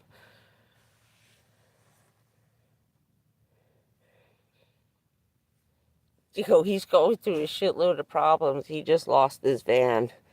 He just spent $5,000 fixing the transmission. That's why I've been holding off on this, but I was also waiting to finish this. I only wanted one bad news at a time, so as soon as I'm done with my scans and the boobage, getting all that redone again, then I'll go after the car. Now I know where it is. I found out where it is. It's not going to take somebody, 3 days and $400 to tell me what's wrong with the car because it's $100 an hour. Minimum 2 hours. Minimum $200. It's to plug it in to a $20 piece of a cell phone that's telling you what's wrong with the car. I already found it. You don't need it.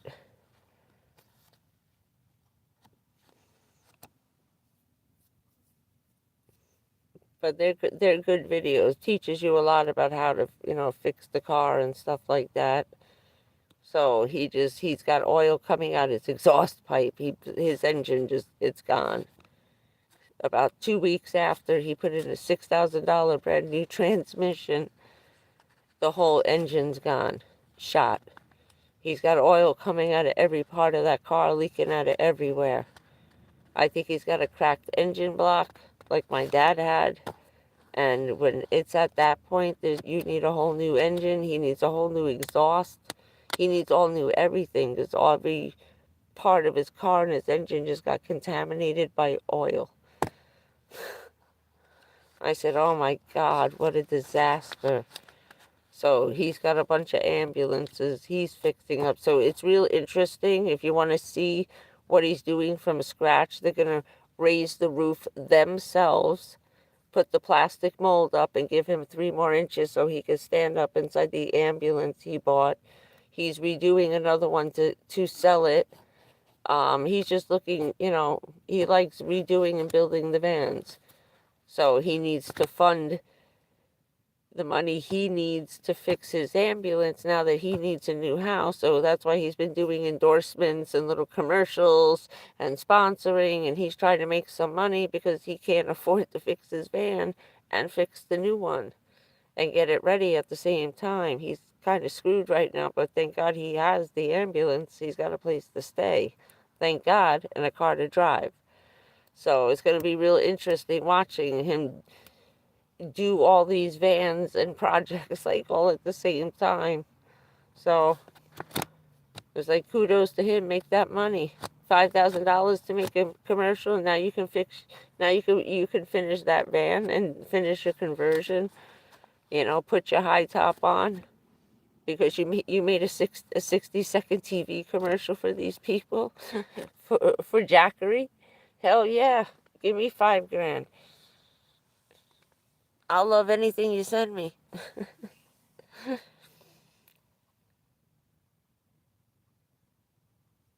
Yeah, right.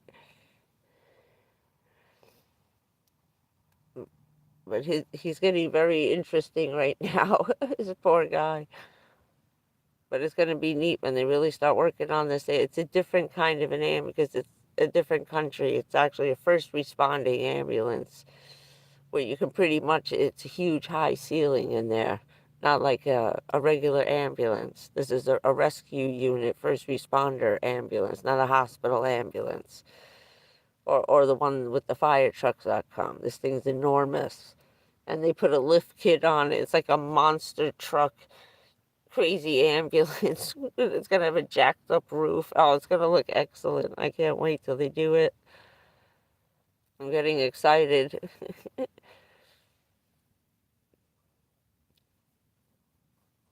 I was like, it was making me look around. It's like, I'm just going to throw it all out and start again. Screw it. And then we got invaded by mold. Oh, but it is Florida, the petri dish of the world. I was just talking with the lady about that today. It's like mold season here. But, yeah, what are we up to? We're up to almost 2 hours now. I'm watching my battery. Yes, the first night they didn't shoot off a rocket. We have some G's going on. Not a lot. Hello, Addie. Our stuff is delayed, so we don't get to you right away. There's a lot of delay on my end, on the chat sometimes. Everything's been very slow. You guys are seeing it, but for some reason, I'm not right away. It's like you're seeing it before I am. It's been going on a lot. So I think the live streams have a delay, like TV does in the radio, so bad things don't go out live.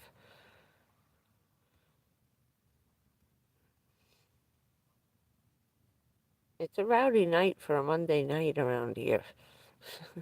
And the gym is packed. They're absolutely packed.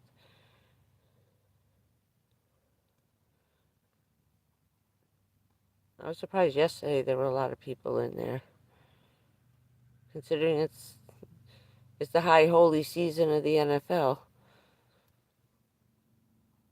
I miss my football. Things aren't the same. Gotta have football on in the background on Sunday.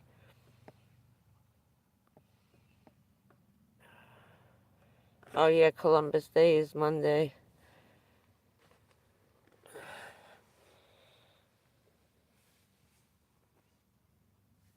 Well, it's a stupid holiday they can take. All we do is get to shop. Pre-Christmas shopping sales. Columbus Day, get all your crap for Thanksgiving and Christmas now.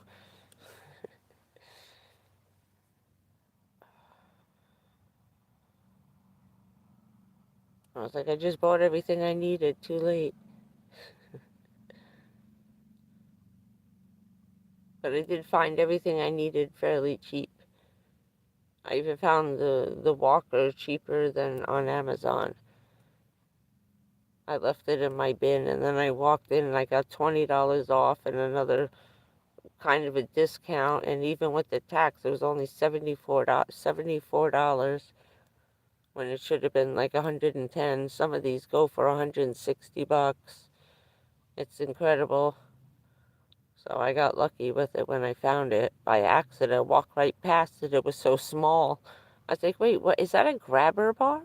So I thought there were two grabber bars sitting side by side. When I pulled one handle, the whole walker came out with me. I said, this is it. That's the one from Amazon. I popped it open. I was like, how much are you? So the girl got me some kind of a military or a first responder police discount. And yeah, I was like, yeah, I'll take it. Thank you. I don't have to wait, a week to get it. So I was pretty happy I found that. But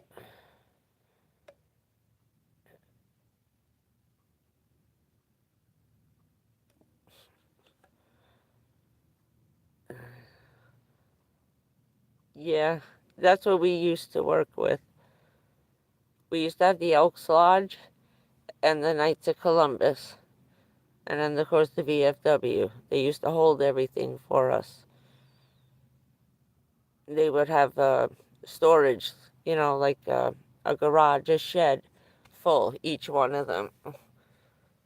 We always kept the town fully stocked. That's what everybody liked the most. We ended up with such an overflow. We ended up giving stuff to Salvation Army, the Red Cross, And one of the churches that helped everybody out during Hurricane Sandy, we tried to give back to people who gave up everything they had. So a lot of places got emptied out of stuff for loaning out. So we were actually able to replenish everybody with our overage and make more room. Yeah, the VFW.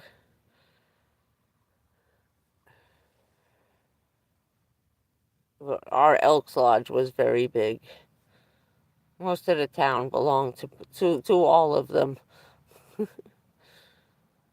then we had the Freemasons. They all got along, all these places. And they were always very nice to us. A lot of people belonged to like almost all of them. Same people too. I laughed. It's like, you're all the same. And they're like, yeah, we all belong to the VFW and we all belong, to over here. And I was like, to Columbus. I said, and you're all in the Elks Lodge? Yeah, we're all in the Elks Lodge. I said, you have like 5 different clubs for the same 200 people. I said, you're holding up 5. He said, yeah, we're holding up 5 different chapters. I was like, okay. He said, just to keep them open. I was like, okay. I was like, that's pretty cool. It's a lot of work. But damn, that's nice of you to keep the chapters going so we keep the post in our town. I said, so that's why everybody in the town goes to the Knights of Columbus and the Elks Lodge uh, meatloaf dinners and all you can eat shrimps. And she says, yes.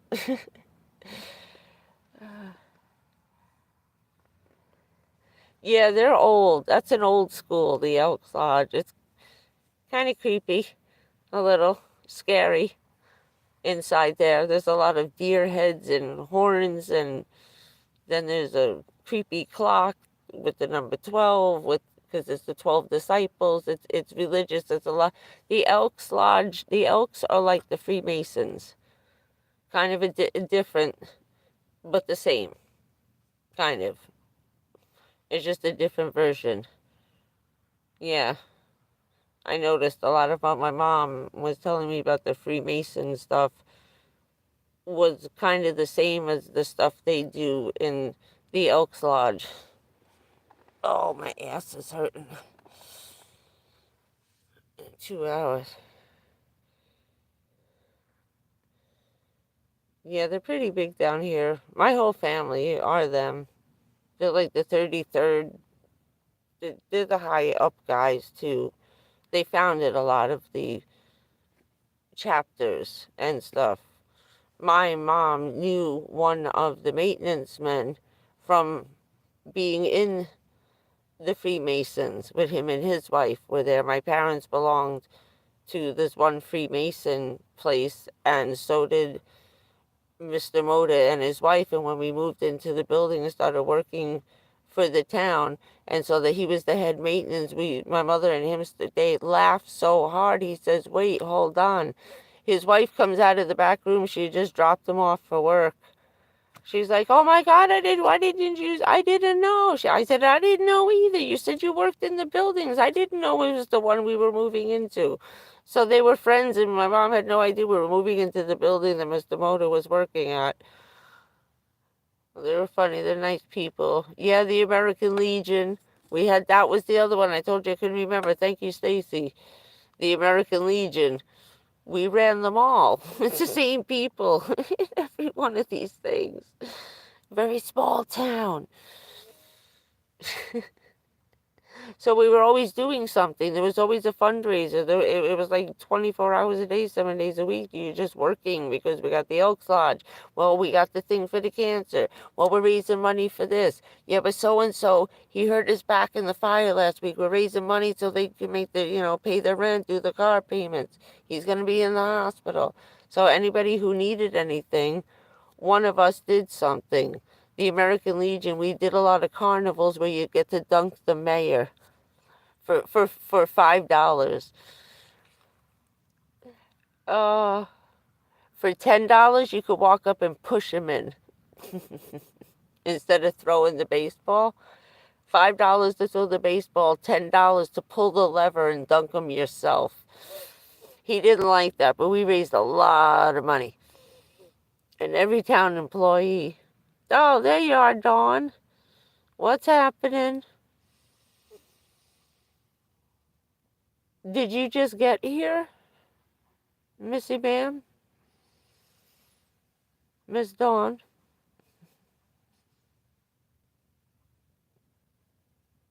Did we lose you in the crowd earlier in the babbling bullshit? Okay.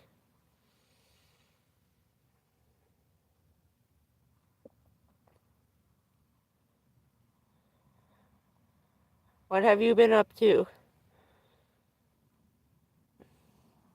Stacy's a grandma. She's a Mima. A beautiful baby boy. Oh, yeah. I'll quickly fill you in. You have my email. I think you could catch it if you want to email me. Right, I said at least we had some good news this week. We got the bouncing baby boy. He is beautiful. He is a cutie.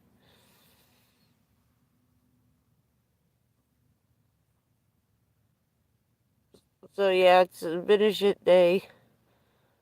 We got the bad shitty news about the bones and the breast. So we're running with our chicken with our heads cut off. I had to get my blood work done today and take a pee. And now we're going for more x-rays, more MRIs, and emergency look at the breasts, because that seems to be the culprit of starting all the crap. It's okay. It's all right. I'll wrap it up in a tight package. The osteoporosis is end stage 4. I'm at the end of the bones being too hollow and too brittle. The only thing they can offer me are 2 medications that were ripped off the market, no longer allowed to be sold and taken off the shelf. They're for emergency use only. End of the line. We got nothing else medication if you want to try it. We're waiting for the blood test results and the urine analysis to find out how the liver and the kidneys are doing, to see if I'm going to take a drug that could possibly kill me within 20 minutes of taking it.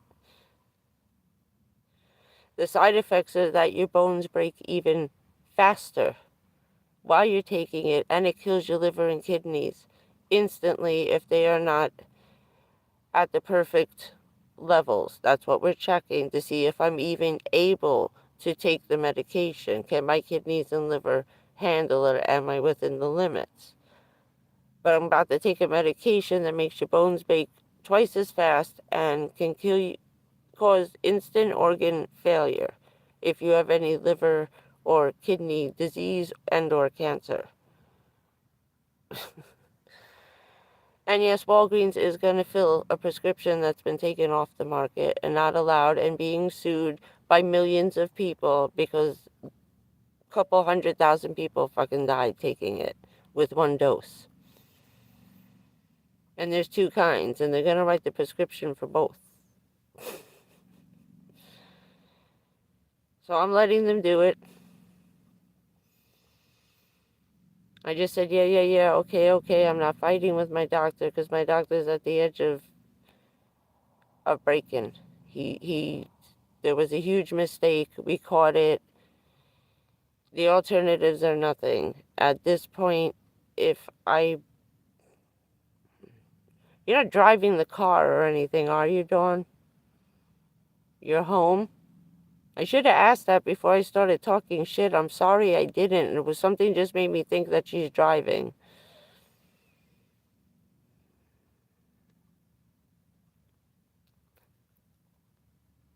It's Sheila.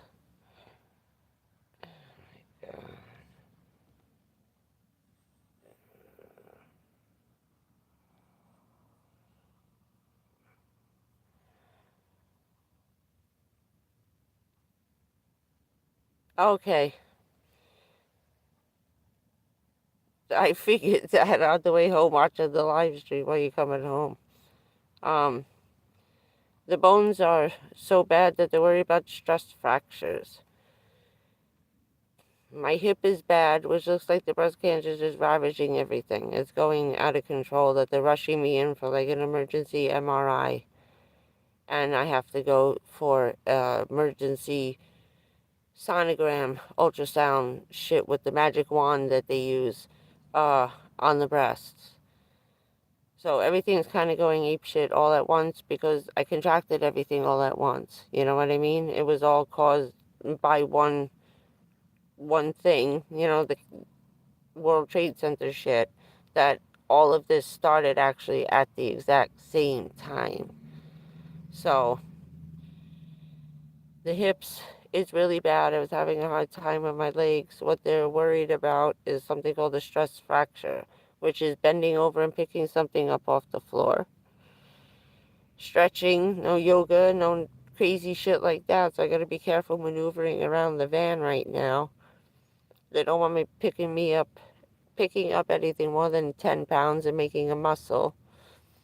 That's why I've been in so much. That's why I got so sick in March down at the bridge when I was flat on my back doing the videos with you guys telling you why I didn't do the live stream. I was just throwing up.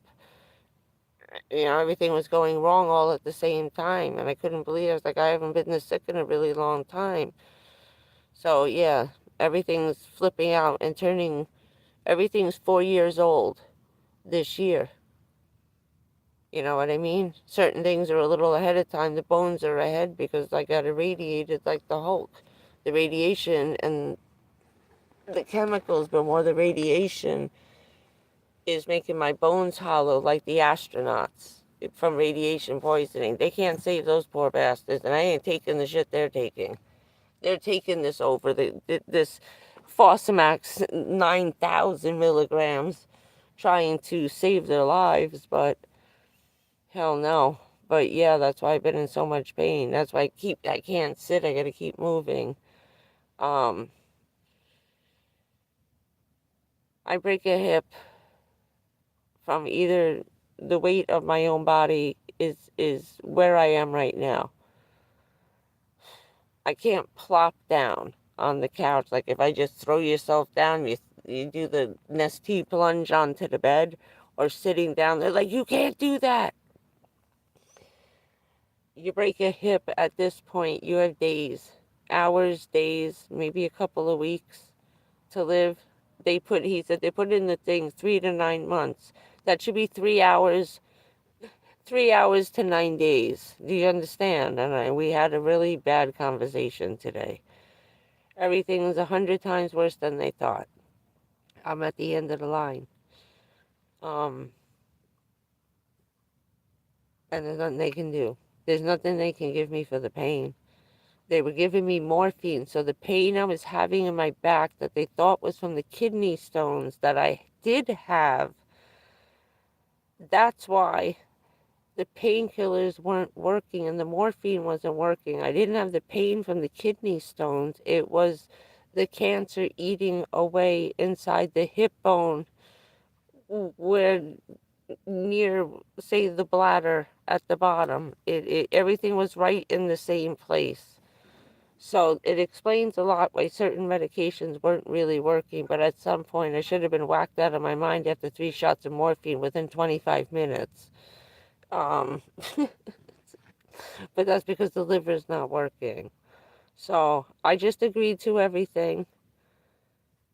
Write the prescriptions. We'll do the thing. I will discuss them with the later. I don't want to argue with him. He's so distraught. He couldn't sit down. He was running around when we realized there was a huge mistake made, and I pointed it out in the way the girl wrote. She put the results for the numbers in the wrong place. She started blabbering, and it was too much blah, blah, blah, blah, blah, blah, blah, that all my doctor and the two other doctors who got the consultation were looking for the numbers. They saw minus 3.3 and stopped fucking reading. I was at 3.9.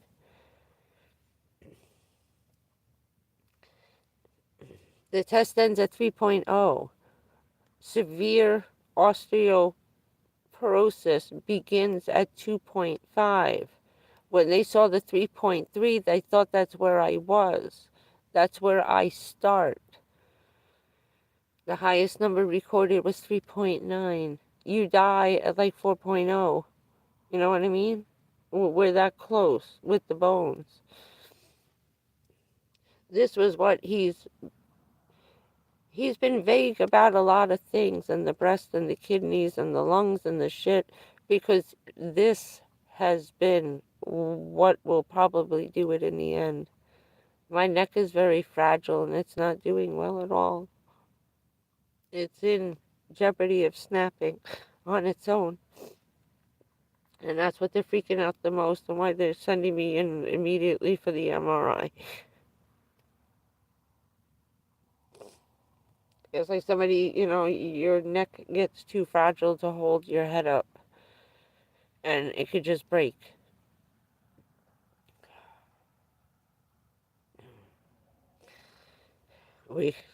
I'm sorry. It just freaks you out sometimes, It was a lot to take in today. I mean, I knew what I was going for, but not realizing what a huge mistake they had made, because they all stopped reading when they read the first numbers. We were talking about this, like, Jesus Christ. Had I been able to go sooner, I may have been able to do what I don't know. I still would never, even though I wouldn't have been able, I would have known 2 years ago what was happening. Instead, through the COVID, we missed it all because I was not allowed. I was denied access to the MRI machines and the DEXA scan and everything that just told me what's happening.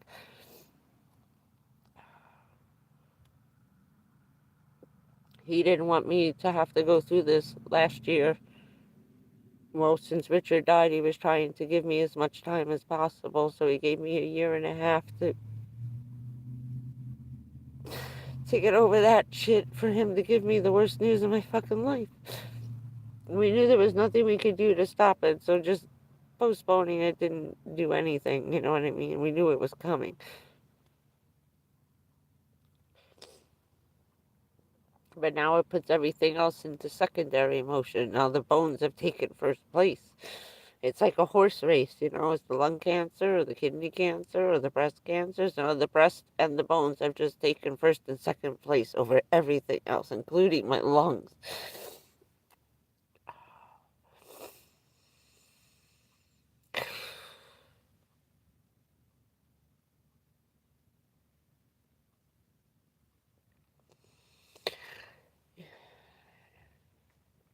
Yeah, they're offering me the free 100% VA.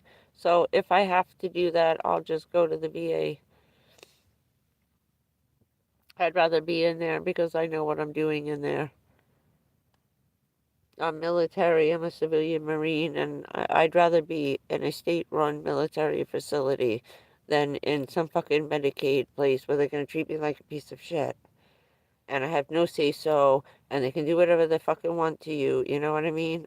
I used to shut down nursing homes for a living, Dawn. I'd rather be in the VA where I can still make a fucking phone call if somebody ain't right. I'll be the worst fucking nightmare.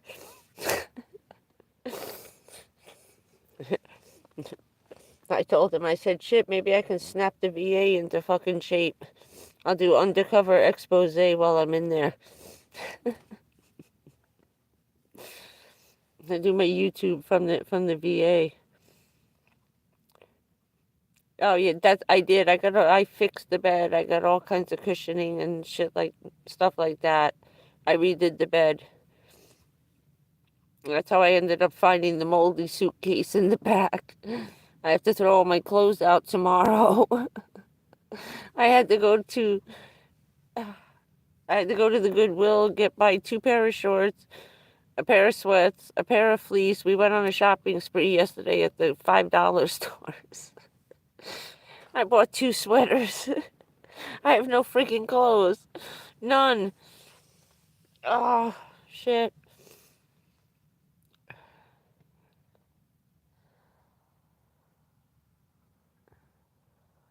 Oh, I know. I found a beautiful place, but they don't take the insurance, not even in combination with the VA. Not at all. I've tried every which way for the last 4 years to situate. I went and visited places. I would take the car before he went to work, and I would go to different places and start getting applications and see if I could get in there and what was the money and, if I sign over my whole check, what it's covered and what, I've been looking into it for 4 years since the day I got my World Trade Tower diagnosis. I knew I'm just following behind my mom and my friends. And I was trying to get everything. I've been preparing for 4 years because I never knew when it was going to hit or what was going to hit first. So I was trying to be all in, keeping my mind busy. Don't worry about it. It'll be a nice place. And I found some nice places. Hell no, they don't take the insurance I have at all. And they don't take VA benefits. Private insurance, or you pay your own.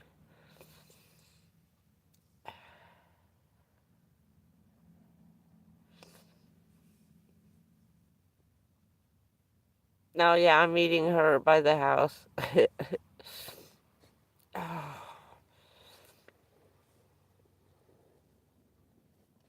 That was a long time to be a nurse. Jesus. I always laugh. Nurses get to see everything, man. I always wanted to be a nurse just to catch all that funny shit that goes on. People come to the hospital for. At 4 in the morning. My mom's best friend was head ER nurse for 35 years. She used to tell us some crazy ass stories.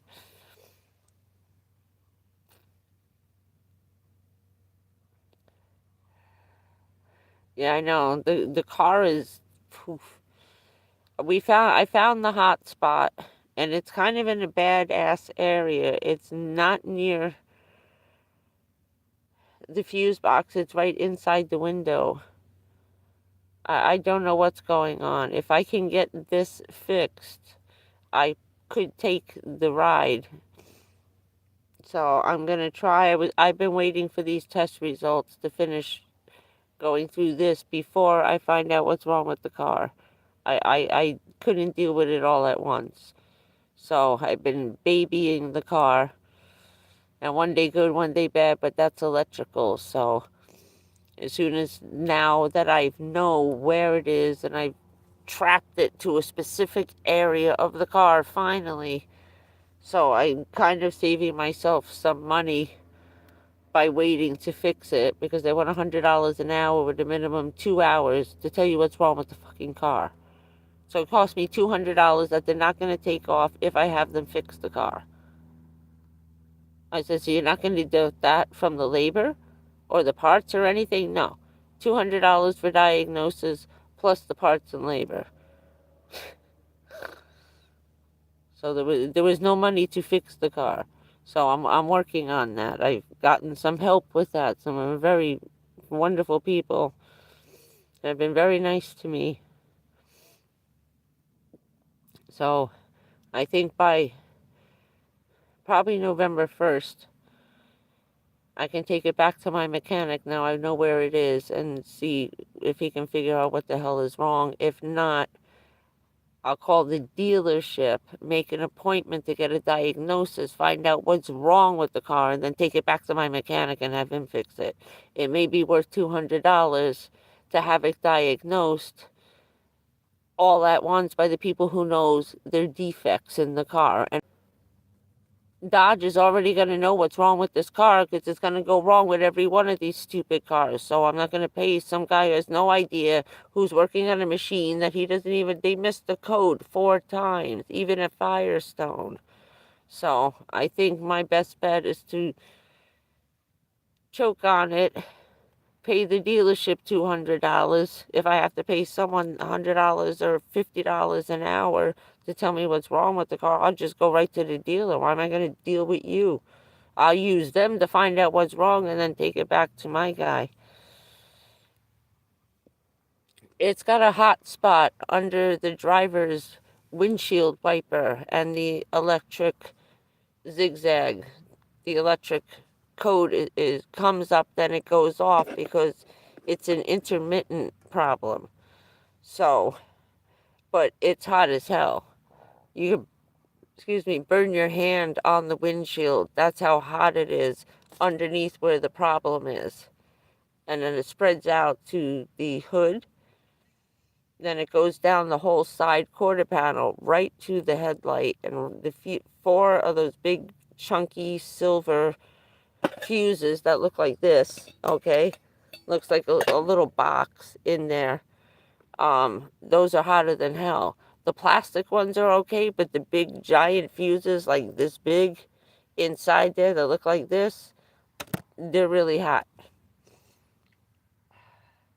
So we know where it is, we're just not sure. So I know enough about it.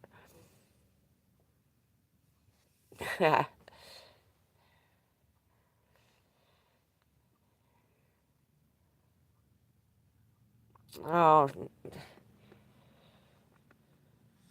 oh, I didn't know you quit when he passed away. Jesus.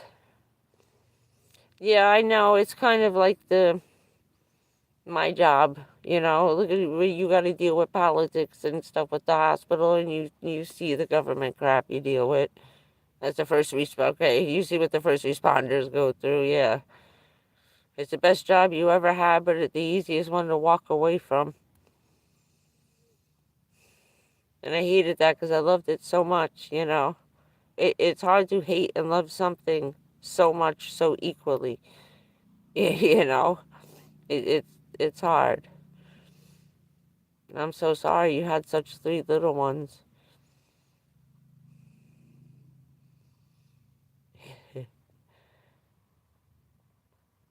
We used to get some crazy, crazy stories. Celebrities coming in at 3 in the morning because they had little accidents.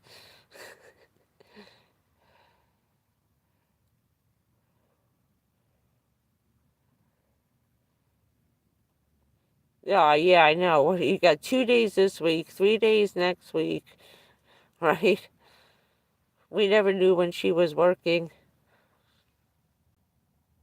Sometimes my mom couldn't get her on the phone. She goes, "Come on, get in the car. We're going to see Ruthie." I said, "Where?" I said, "Where are we going?" I thought we were going to like McDonald's or Burger King to go meet her. And we pull into the emergency room and we just walk in and wait to be seen. Go in. Mother said she's got a stomach ache and she's running a fever. We go inside and she opens the doors like, "What's up? Get in here. Where the fuck have you been for 3 days?" She goes, "They wouldn't let me leave. People called in sick. There was some kind of flu or something. It was in the winter." So my mother couldn't get her on the phone for 2 days because she had to cover, like she was working 72 hours straight. And that was overtime plus her 3 days. She was going to be there for 6 straight days without leaving. I was like, damn, they were sleeping in the hallways upstairs, the nurses. We had a bad flu that year.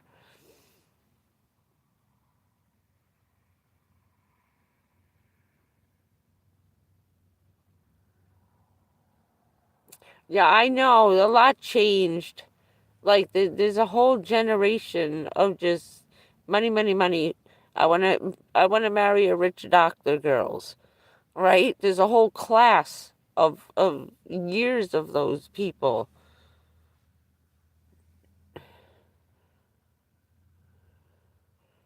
Oh yeah, there's never enough.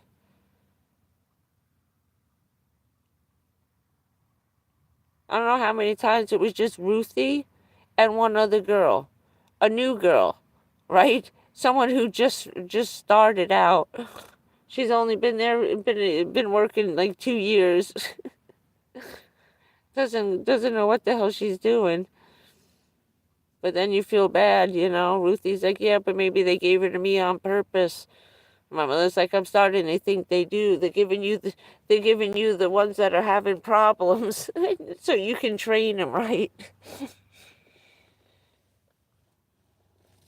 But never enough. Our hospital never had enough staff ever, and it was a busy area too.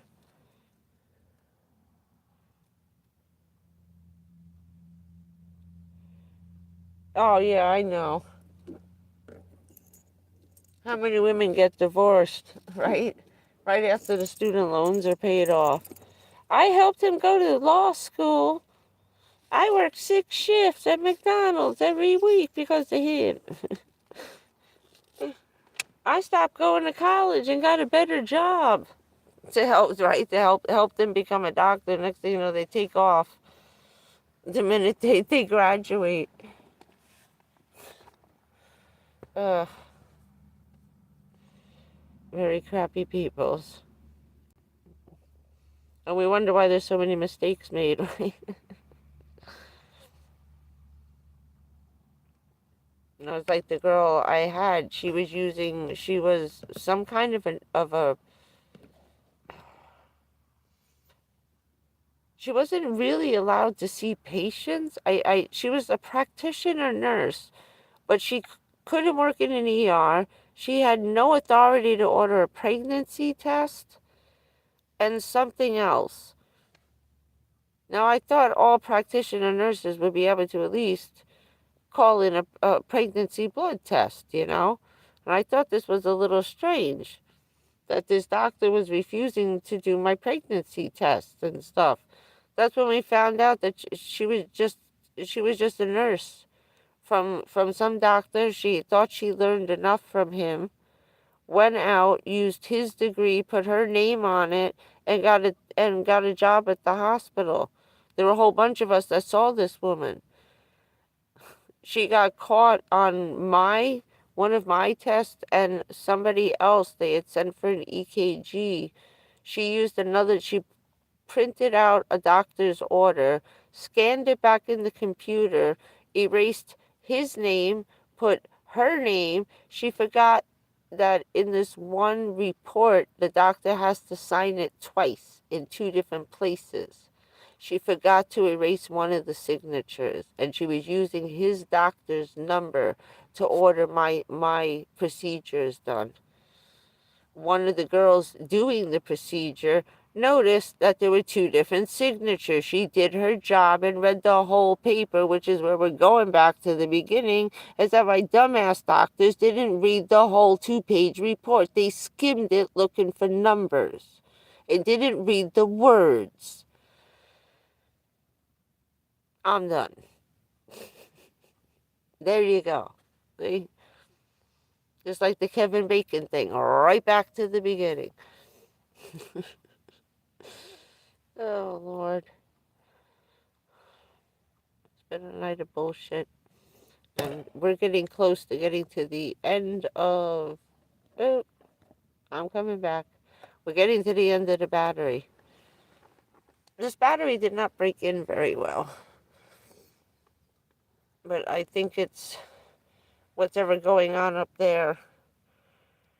And when they're done... Because one day it works like for 4 hours, and then another time it goes dead. And we're going to do 2 hours and 20 minutes. We got like 4 minutes before the battery goes dead on the phone. I think when we don't have the bandwidth, but we stayed on good tonight, which was good. We kept getting kicked off during the rocket launches. But I will keep you up to date sometime tomorrow when the place closes. I have 3 weeks to get this done. I went to go drop off the paperwork this morning after I got the blood sucked out, and there wasn't an empty spot in the parking lot. It's the end of the year. Everybody's finalizing their cases. All the people with cancer and shit are now going in for the end of the year. So,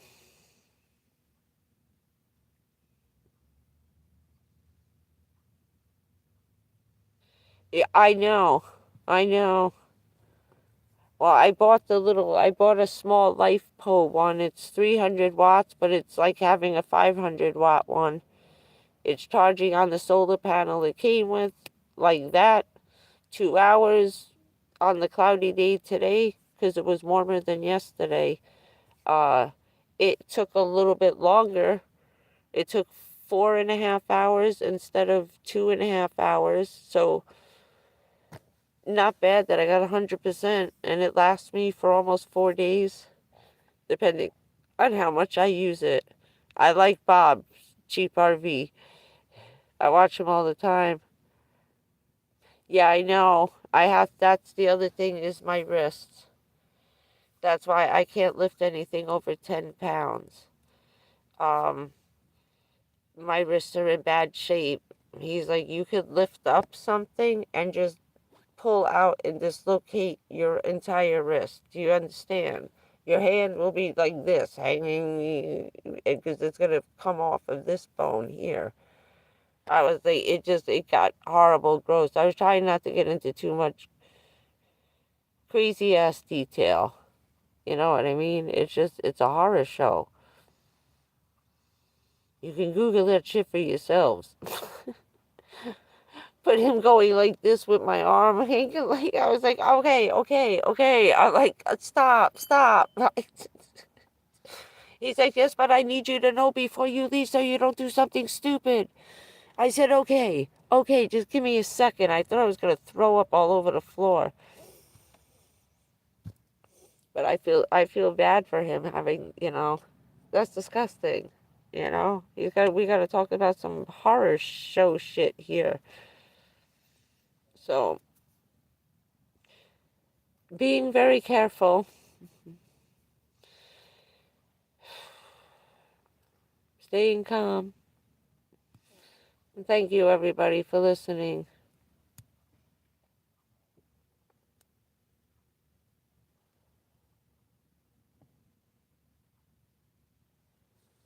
I heard somebody coughing behind the car over there.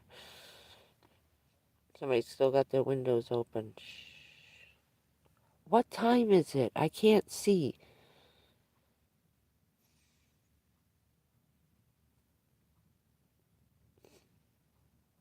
Can I get the time up? Okay, it's 12 o'clock. It's not that bad. Okay, I thought it was like 2 in the morning or something. Then I'm realizing it's 2 hours, dummy. Read the clock. You should know what time it is. You started at 9:30.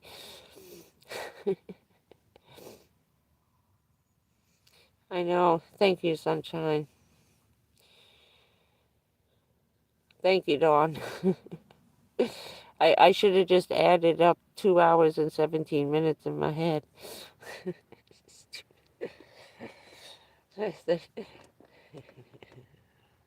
Thank you for listening.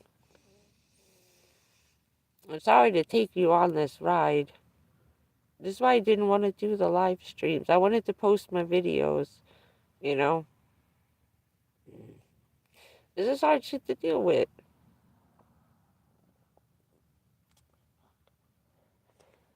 Thank you. I really mean it. Thank you. Oh, shit. Okay. Wait. I'm trying to read that. My eyes are blurry. Give me a minute.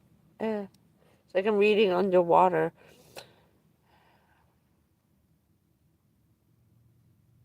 Is that new? I think it is. It's like every day there's like some crazy brand new emoji or something. But I think it's like once you pick the little icon, like it's got the blonde hair, I was trying to change her to red. It won't let me change. It's like, YouTube, listen, women dye their hair. After red, it's going to be black. So I'm letting you know I'd like to change my emoji from red hair to black hair when I color it. Okay? Let women change.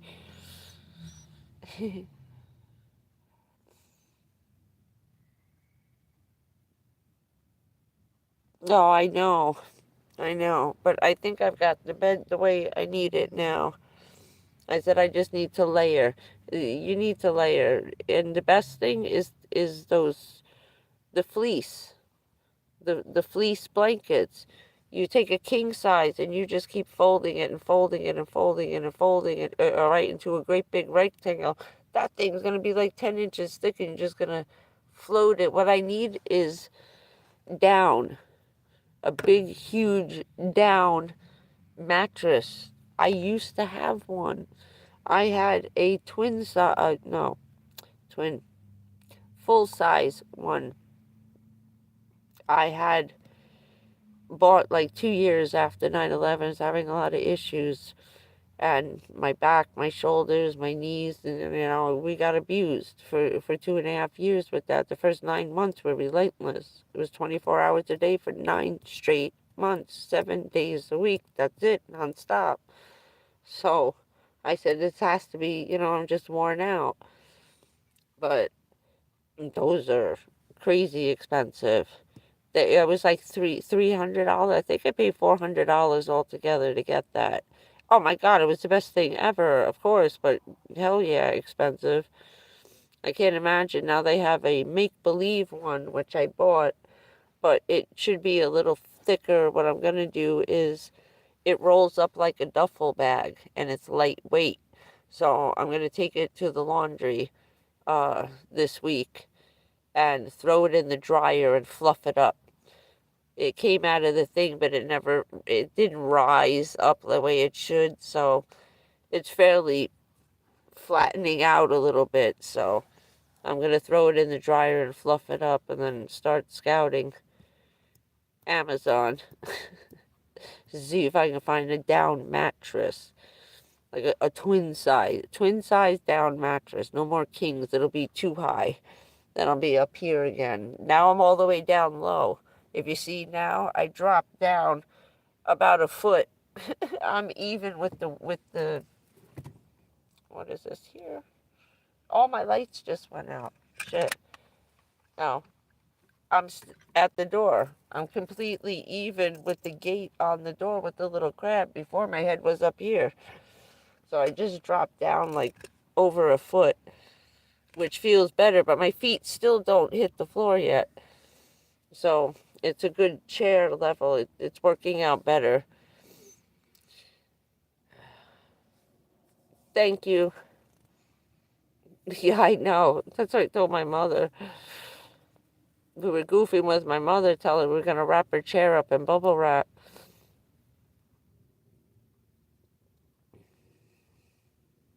Nope. No, no.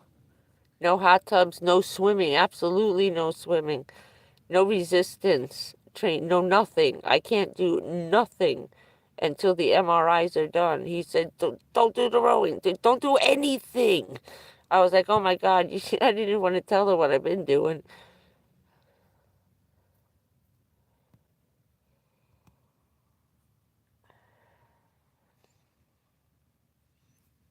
Yeah, I was thinking that too. Some of the comforters are twice as thick as the mattresses. I always get something like this one was a king size.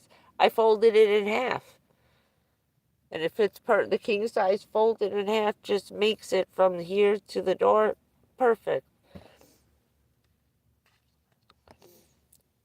So I was like, at least I know the size fits, And once I kick out the suitcases back there, I go all the way to the glass door. I'm going to get an extra 2.5 feet that way. So all this will be open space. I'll have the floor back the way I had it on the first day I did the car. But folded in half, it's the length of the side of the car back here. Because I fold it over to make like an incline, like a pillow. So I take that extra 1.5 feet where it's too long, because it's 80 inches instead of, it's 82 inches instead of 70. So it's an extra foot.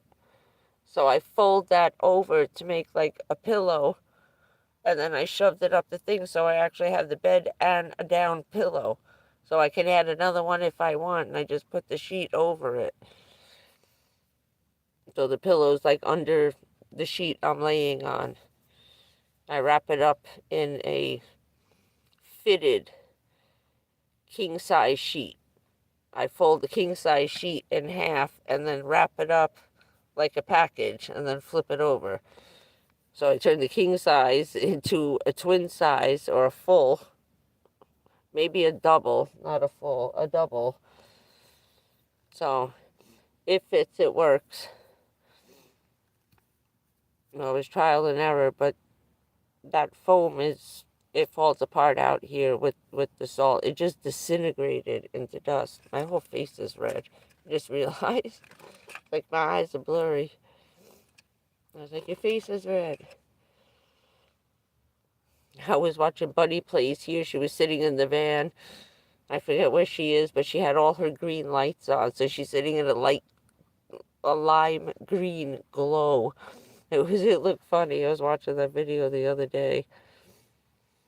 So that's where we are. And that's what's happening. And thank you. We started getting sidetracked. We're gonna get cut off like any second. Thank you for listening and sticking around through the shit. And I will. What is today? Monday? Maybe we'll try a hump day live.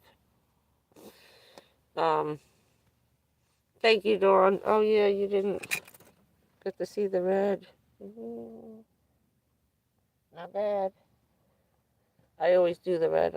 I lost some of the color here, as you can see. there's a little blonde on this side. This side came out better. I have to sit sideways. I know, right? It looks like what's her face from Gilligan's Island, right? If I take it off, there you go. I'm gonna do Ginger from Gilligan's Island. I wish. I loved her. Oh, did she? That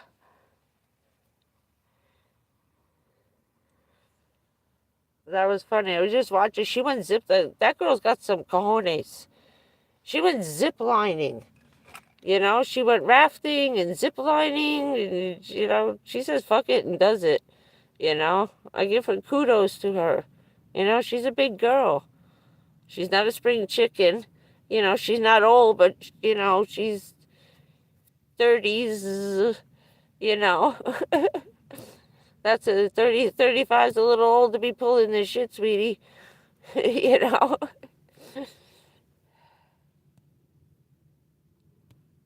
Oh, shit. Yeah. Oh, she's 40? What is she freaking, see? She's having the midlife crisis. When she hurt her ankle going hiking, remember that? And her foot was like this. And I was so worried because she's so heavy. You know what I mean? My friend is as big as her. She was running around in high heels and she tripped and she fell. Her own weight on those high heels. Oh my God, the damage that she did to herself. And I thought, Bunny.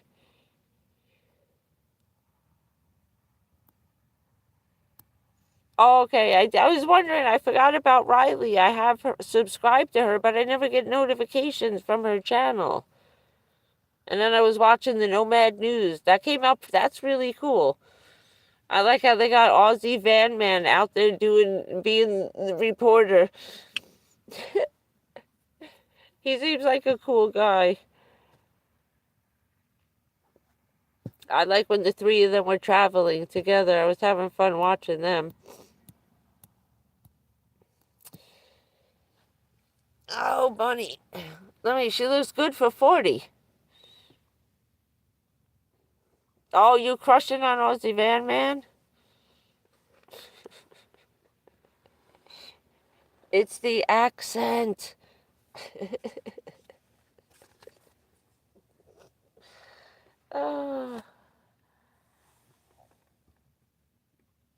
It's always the accent. Whatever you do, you ever hear a British guy coming, run the other way. You don't. Just don't. Or an Irish guy just off the boat. I got hooked by one of those suckers. And I can say that.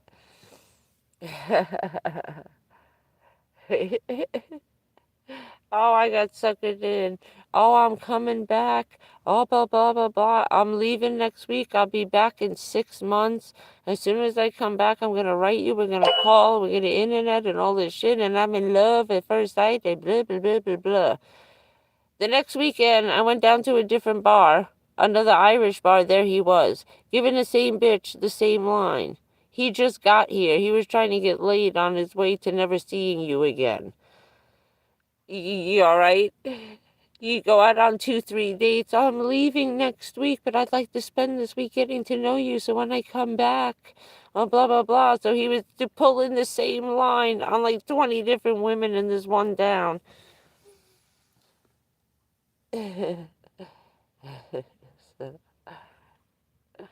Oh, you guys have the best beaches, man. You make ours look like crap. Can you believe people are still being assholes while I'm sitting here crying, talking about stage 4 fucking cancer? Oh, by the way, shitheads, YouTube and I had a long discussion today via email. They reached back and responded to me. It took them a little while. But they see all this shit that you're doing now, where they're holding your message. This is from my email this morning. They're coming after you. I have to keep, there's things I have to physically do before they can come and try and take your channel away and never let you on ever again. So keep leaving stupid messages because now they understand the whole situation. It was funny that all this shit happened yesterday and today. I had a whole long 2 emails back and forth with YouTube over this. They finally responded, and I got back after like 3 emails, and then they said they get back to me, and it was, it's been like 3 months, but that's their thing. It's 90 days to do that kind of thing. They have 90 days to respond back to you. So my 90 days must have been up. Yesterday, they got back to me, and then I finished emailing them. They emailed me back. I gave them all. See all your little names that when we put you in a timeout, we kept listing, screenshotted them, and I gave them all to YouTube yesterday. Explained about my World Trade Center thing, sent them pictures of all my diagnoses and all the tests I've been having done. So keep leaving stupid messages because we're tracking you down, you stupid asses.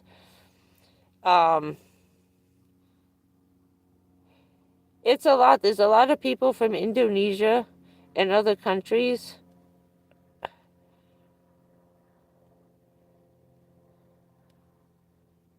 It's kind of funny. Oh no, we got Dawn by accident.